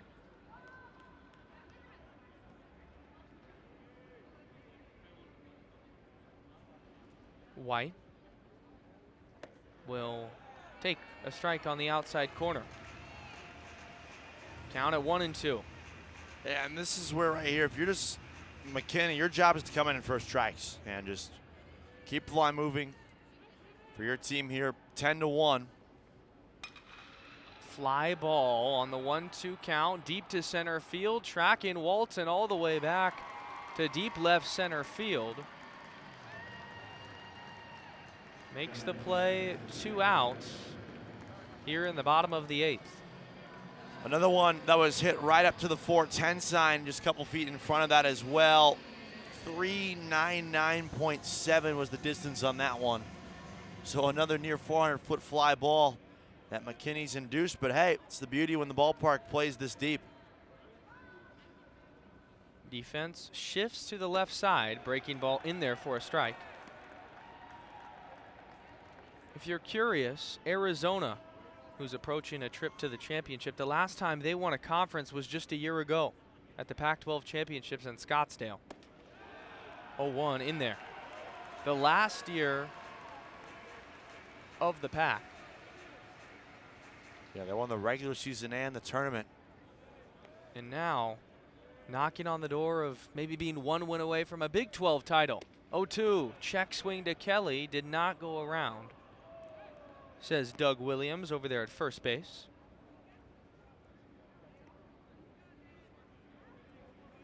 but they've been dominant, winning the NCAA Regional in 2021 and making Omaha. 1-2. Kelly will chop it foul. Slowly becoming more of a baseball school, and that correlates directly with when Chip Hale took over. Yeah, and you know, Arizona's always been good at baseball, but it seems like the last couple of years, it's when their program's taken another level. And I know people have been disappointed. 0-2 to Kelly. Fly ball into center field. We're going to do it for a third time. A fly out to Walton. If you're keeping score at home, F8, F8, F8. A 3-of-3 down inning for McKinney. The Wildcats 3 outs away from heading to the Big 12 championship here in Arlington. 10-1, Arizona. Top of the ninth coming up. You're listening to the Phillips 66 semifinal number 1 on Blaze Radio.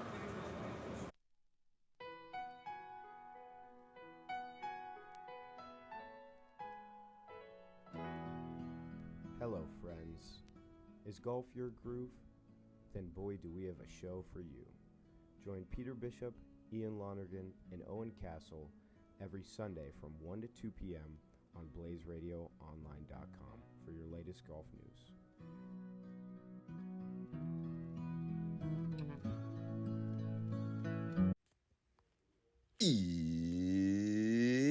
It's time for the Beatdown on Blaze Radio from 2 to 2:30 p.m. on Wednesday afternoons. Seth Golefsky and Willem Marietta take a deep dive into the ever-changing landscape of the UFC. We are talking tactics, breaking down the biggest fights, and giving you the scoop on what's next in the Ultimate Fighting Championship. Whether you are a diehard fan or new to the fight game, we've got something for you, only on the Beatdown on Blaze Radio. Are you wondering what's going on in pop music today? Tune in to Blaze Radio every Friday from 2 p.m. to 3 p.m. Mountain Standard Time for our specialty show, Behind the Beat. Listen to me, AJ Shinko, and my co-star Catherine Wong dissect the meaning behind your favorite songs and albums. We cover all genres, a plethora of artists, and we showcase the lore of songs we talk about on our show, Behind the Beat. Stop being friends with people who don't benefit you. So that man intimidates you that much that you're gonna let him disrespect that entire body of people that support you. Hey guys! Welcome back to the Black Print Podcast. My name is Blessing Frazier. And I'm Serenity Reynolds, and this semester we're officially live on Blaze Radio. If you're interested in culture, entertainment, college life, or more, then the Black Print is the perfect fit for you. You can find us weekly on Spotify or live every Tuesday at 4 p.m. on Blaze Radio. Bye! Ciao!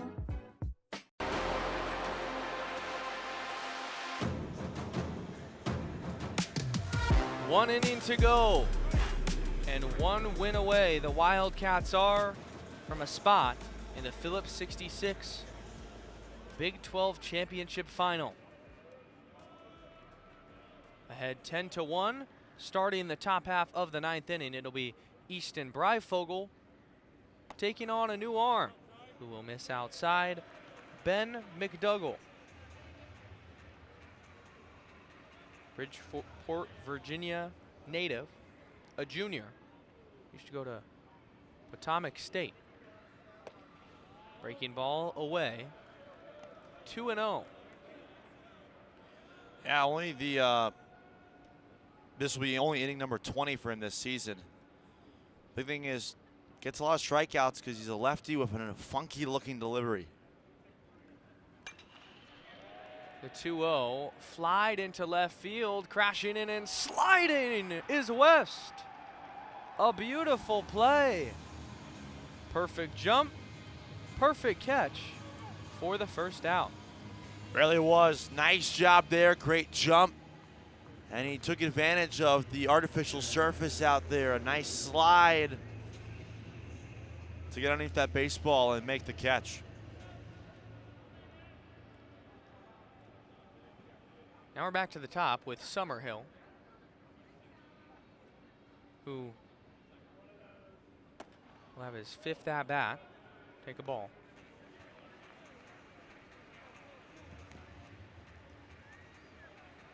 Two singles tonight a bunt earlier that set the table for a lot of this onslaught. The 1-0 outside, 2 balls. Yeah, I mean, what a great starter he's been at the top of this order. Like you said, he sets the table so well. He's a really good ball player. Standing tall as a lefty, as he'll take a strike on the outside corner. 2-1. The exact guy you want at the top of your order. Still has that dirt stain on his back after getting thrown out earlier in the game and toppling over to his other side as he'll take a ball, 2-1.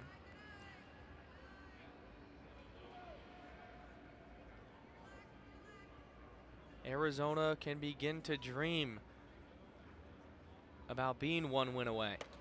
As the 3-1 is high, and Summerhill will head down to first base. A 1-out walk for the Wildcat leadoff man. Yeah, and these ones are always frustrating for this West Virginia team because you're just trying to go through the motion at this point. I think both teams really are. And I think we're going to get another pitching change here. Steve Sabins has emptied the tank arm after arm. Not only getting some pitchers chances that might not have traditionally got that in the regular season, but searching for somebody to get outs. We'll take a break. A pitching change. Ben McDougall recorded 1 out. His night is over. Top 9, runner on first, 1 out. 10-1, Arizona. Hi everybody, I'm Ben Paris. Looking back door, and Charlie Shane scores! 25-20, 10-5, touchdown Penn State! Why is airport security so inconsistent? That's the main point of today's episode. Tune in to the final semester of the Ben Paris Show Mondays at 10:30 a.m. on BlazeRadioOnline.com.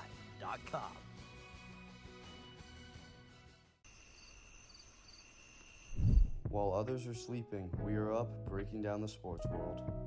The NBA, NFL, WNBA, MLB, NHL, college basketball, college football, Premier League, UFC, and so much more.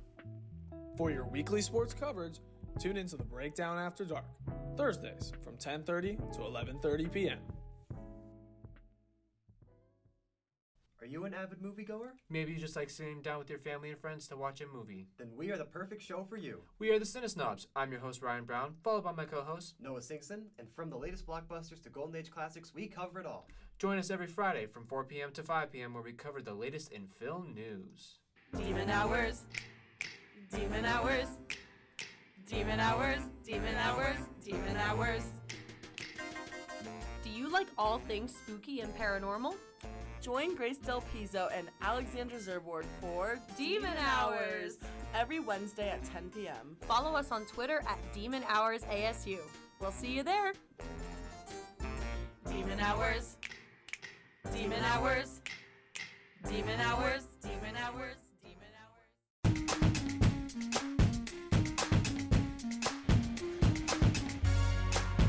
New pitcher in for West Virginia as they're down 10-1 in the 9th inning. Aiden O'Neill alongside Kevin Malater brought you the action all week long. We now have 4 teams left. We're about to have 3 with Arizona closing in on that final. It's going to be Aaron Walton digging in, who doubled, recording 2 RBIs his last time up. Hagan, a freshman from Loveland, Ohio, on the mound. First pitch. Outside, the fastball. Hagan's been good as a freshman this season. 23 innings pitched. A 1.96 earned run average. Yeah, and a lot of pitchers, especially young pitchers, down low, struggle when they first get to the next level. It's natural. I mean, you see it in the professional ranks all the time. They struggle when they get promoted from single to double, et cetera, all the way up to the show. Same thing applies for high school to college, and the fact that he's adjusted this well is a good sign for his future. Summerhill, the runner on first. Hagen comes set, comes home, and he hit Walton right on the left tricep. Not an ideal way to enter a baseball game. Walton heads down to first, Summerhill to second, still one out.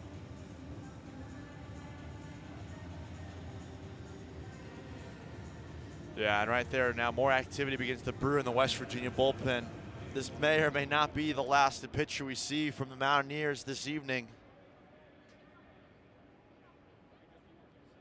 If I'm a betting man. Mason White has given West Virginia nightmares today, and he's up again. First pitch he sees a base hit into right center field. Summerhill comes around to score. White legging all the way to second base. It's an RBI double.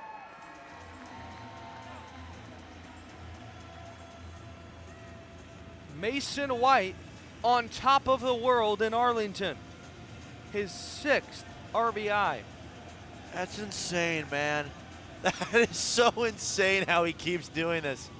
That was a bullet back up the middle, too. It really was. It wasn't even anywhere close to being fielded by a defender, and this might be it for David Hagen. Going to the bullpen again is Steve Sabins? He is. Oh my goodness, David Hagen hasn't recorded an out, and Sabins has already made up his mind. Gives up the RBI single to White, who now has 6 of Arizona's 11 runs tonight. Still only 1 out in the inning with runners on second and third. We'll step aside again. A pitching change. You're listening to College Baseball on KASC Blaze Radio. Coming in at number 3 on the MLB Top 10 hitters list from last season, I got Bobby Witt Jr. Whoa, whoa, whoa. Hold on. What? How do you have Bobby Witt Jr. over Freddie Freeman? Because Bobby Witt Jr. just led the majors in hits and batting average. Well, I bet Freddie Freeman can't get his team in the playoffs and perform better in the postseason. But he just did. But let's keep debating on this on the Diamond Debate Show every Monday on Blaze Radio from 11 a.m. to 12 p.m. Ever wondered what the difference between a virus and bacteria is? Or how cancers are classified? Maybe you're interested in how the flu has influenced the world since the dawn of humanity. You can find out about all of this and more on Disease Dissected. My name is Paige McKenna, and every Sunday at 4 p.m. I'll be covering a new disease. The causes, symptoms, treatments, historical significance, and classification. Whether you're a future medical professional or just somebody interested in disease, Disease Dissected is the radio show for you. Listen live on Sundays at 4 p.m. on Blaze Radio.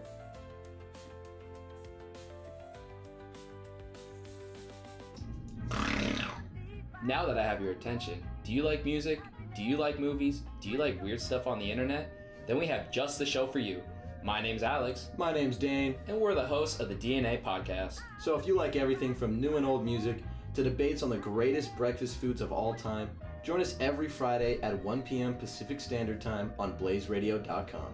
We can't wait to see your beautiful faces, metaphorically speaking, because we can't see you.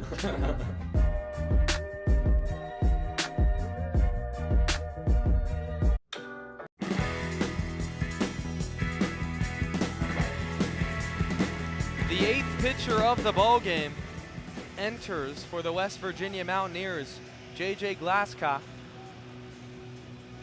Runners on second and third with 2 outs. Arizona leads 11-1 here at Globe Life Field over West Virginia, the 4 seed, beating down on number 1.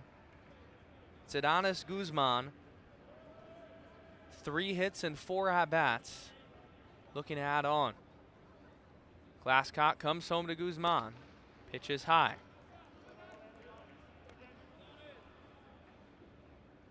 And if you're a West Virginia player or fan, this just feels like the game that'll never end.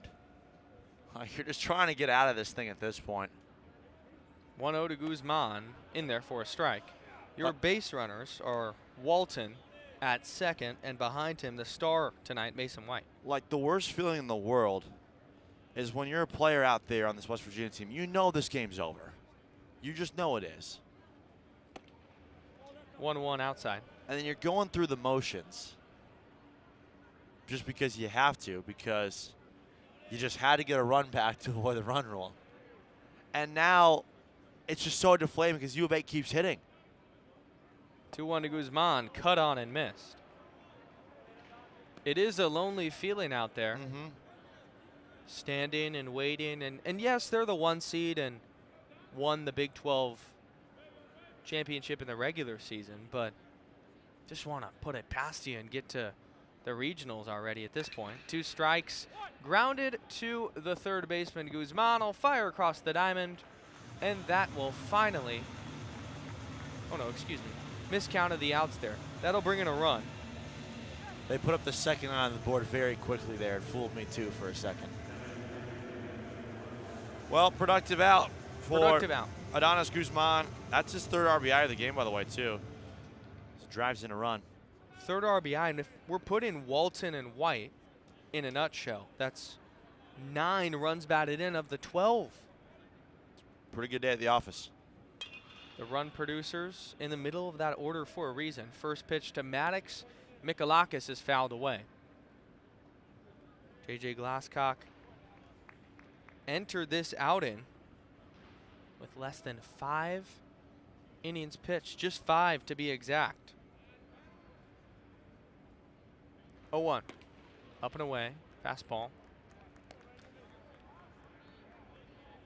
It's 12-1 Arizona. The Wildcats handling business so far. Still will need 3 outs in the bottom of the 9th. The 1-1, high and away. Important to note, you can finally close the book on Ben McDougall. Yeah, because his line was still open, by the way, despite 2 different pitchers being used after him. 3rd of an inning, 1 run, it was earned, 1 walk. 2-1, long look at second, comes home to Mikalakis, who will take for a strike. You see TCU and Kansas looking on. They will be the next game about 45 to 50 minutes after this one. I'd expect around an 8:15, 8:30 start time. Pitch home, got Mikalakis swinging. That will end the inning. Arizona adds on 2 more, 17 hits, 12 runs. It has been the Wildcats' day. 3 outs away. Arizona is from the Big 12 championship final. You're listening to College Baseball on Blaze. What's up, everyone? It's Natalia Marin with Season 2 of Does It Work? Life is still very confusing, so I've decided to continue answering some of life's wonders, asking the question, does it work? We have fun conversations featuring my hours of research evaluating if cultural phenomena, government systems, and psychological theories actually work. Make sure to listen live every Thursday at 9 a.m. on BlazeRadioOnline.com to see if it works.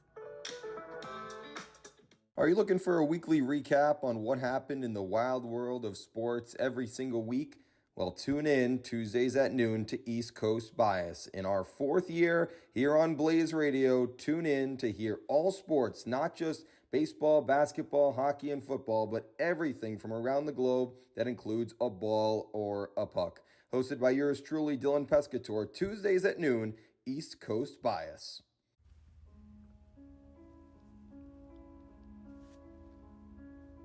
Every True Crime Tuesday, your hosts, Alyssa Rea, Franco Mitre, and Angel Garcia will be taking you inside of the evidence room to take a closer look into some of Arizona's most notorious true crime cases.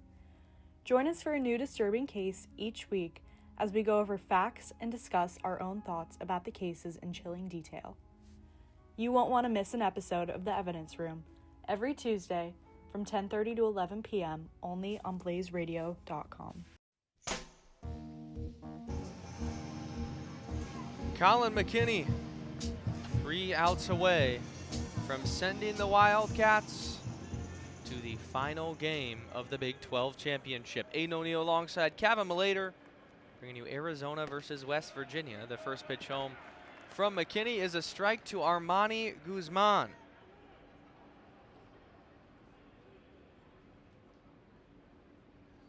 He'll look home, get it back, and throw. 0-2. Yeah, McKinney trying to finish off this 9th inning. 3 flyouts to center field he induced last inning. And Arizona, I mean, like we talked about, impressive performance, 12 runs, 17 hits. That one's hit high, far, and foul. Guzman entered as a pinch hitter, and in his lone at-bat, recorded a base hit. Was a spark plug off the bench. It's the only run for West Virginia. 0-2. He's got another hit to left center. A beautiful swing on the fastball. Big turnaround first base. The left fielder in Adams throws it in. West Virginia has their leadoff man on. And I was about to say, going back to about Arizona, as once again another sweet swing from Guzman. You know, this is a weird thing because that's the 10th hit of the game for West Virginia. Yet they have nothing really to show for it, just poor situational at bats from them. It really hurt them tonight. Logan Save's turn. Inside. But going back to the point about Arizona, 12 runs, 17 hits. Great performance tonight against a really good pitching staff in West Virginia. But as a fan, you then start to say, all right, guys, this is great, but let's save some for tomorrow. Like, that's always the big concern is, do you have enough gas to do it again tomorrow offensively? 1-0 inside. You see that so much in baseball. One day the offense is rolling on all cylinders, and the next day it's like nobody can hit. Yeah, you're like just trying to get like one run across. I'll be hoping that that's not the case tomorrow if they close this out.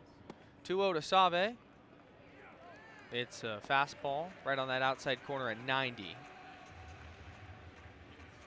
And on West Virginia's side, Cav, there's still a lot to take away from this final inning, attempting to string together at-bats to build towards that NCAA tournament. The 2-1. Fastball in there. Yeah, exactly. And for some of the younger guys who's about in the order, who are going to come in off the bench here, I assume in the next couple of moments, yeah, these are big ABs. These really are. And this is an opportunity for them to prove themselves, and, you know, whether they choose to enter the portal or stay, good tape to have. 2-2 count. Save rips one into right field, tracking towards the line, reaching up and making the catch is Summerhill. A nice play. Really tough play. Summerhill just took a deep breath and a sigh of relief out there in the right field corner. That ball kept carrying on him. I think he thought that ball was going to die. Otherwise, he probably would have played back on that ball more. He tried to cut it off thinking it was going to die. It didn't die at all. Man, nice leaping catch out there in the corner. Able to cover a lot of ground in right field. Tons of speed from Summerhill. 1 out for Chase Swain. First pitch he'll see is in there for a strike on the outer third. McKinney has been used a lot for Arizona. Rarely in a game this lopsided. 52 and a third innings pitched. Big breath, 0-1. Slider again in there. Same pitch. Same pitch, same spot. If you're Swain now, gotta swing away, gotta protect. Infield shifted. If a ball was hit to the left side, they wouldn't be able to turn a double play, more than likely. 0-2, 1 out. Got him. Looking on the outside corner. Chase Swain doesn't get the bat off his shoulders. That's McKinney's first strikeout of his outing that spanned over the past 2 innings. And the Wildcats are 1 out away. Yeah, great backdoor curveball from McKinney. Good to see him get that strikeout. And now, force first or second, put the ball in play, get that final out and go home. 2 outs to Ellis Garcia. Guzman will just steal and take second base. No throw. Is that a stolen base or is that a defensive indifference? I love the defensive indifference rule. It likely should be an indifference. Oh, it is. 1-0 inside. Well, there you go. Let's go. We got the defensive indifference, Aiden. Ellis Garcia is the new batter.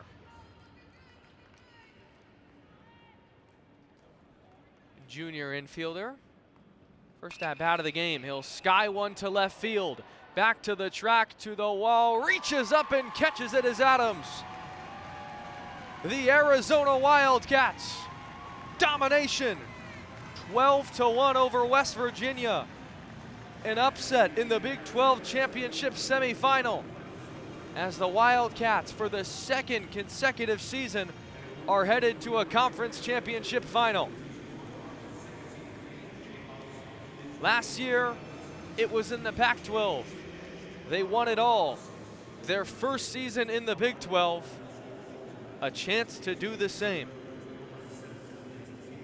Yeah, that's the shocker of the tournament right there. Not the fact that Arizona won, but the way Arizona won. 12 runs on 17 hits. This is a team that's getting hot at the right time, even though they're the 4 seed. And now they get the enjoyment of sitting back and waiting to see who their winner's going to be. Their bats were quiet, to say the least, after their first round bye. They were the first team, or the only team, I should say, that really felt like they were affected by that bye. They come out today, well rested after a 4-1 win, and simply dominate the #1 team in the Big 12, who was better than them in almost every statistic. It's postseason baseball. It's that winner go home format. And we've talked about a lot. West Virginia is not a team that doesn't have postseason experience. You know, they have a lot of it at their disposal. Obviously, the Super Regionals run last year. But you know what? That was a veteran team with a veteran coach.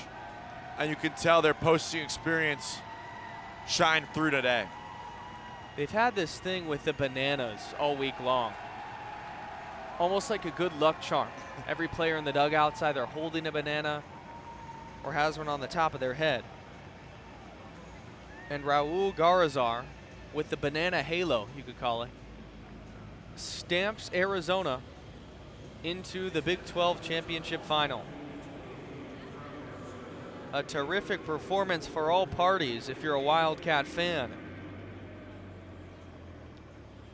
And every member in here, even if you're a Wildcat fan, you're probably shocked. Yeah, oh, definitely. It wasn't supposed to be like that at all. And credit to Chip Hale's team for showing up. A close win yesterday over the number 12 seed, where it got sticky there in the end, and they reset. They took time off to rest, recover, and over a day and a half later, they look like a brand new ball club, and here they are now, a win away from an automatic trip to the NCAA tournament and a second consecutive conference tournament title. What does West Virginia do now? Because their season's not done. To rally the troops going into the regional, it's going to be difficult after losing 12-1. You almost have to wipe it clean out of your mind. Yeah, and the best thing for them is the fact that they're going to have a week off now. That's the best thing for this team, is that you're not going to be playing now until next Friday. You won't be playing at home, but you have a week off to reset. You'll get a couple days off in Morgantown, and you try to regroup. I think the best thing for this team, honestly, if they were going to lose tonight, because you get a full week essentially to just wipe everything. Decompress. Yeah, they'll be huge. Your final. The Arizona Wildcats pull off a true stunner. 12-1, defeating the #1 seeded West Virginia Mountaineers as they head to the Big 12 championship final. Don't go anywhere though on YouTube. We will have the second game of this evening between two ranked foes. The hometown TCU Horned Frogs taking on the Kansas Jayhawks, with a date waiting in Arizona. For Kevin Malater, I'm Aiden O'Neill. We will step aside about 45-50 minutes till first pitch of game 2. So long from Arlington. We'll see you in a few moments.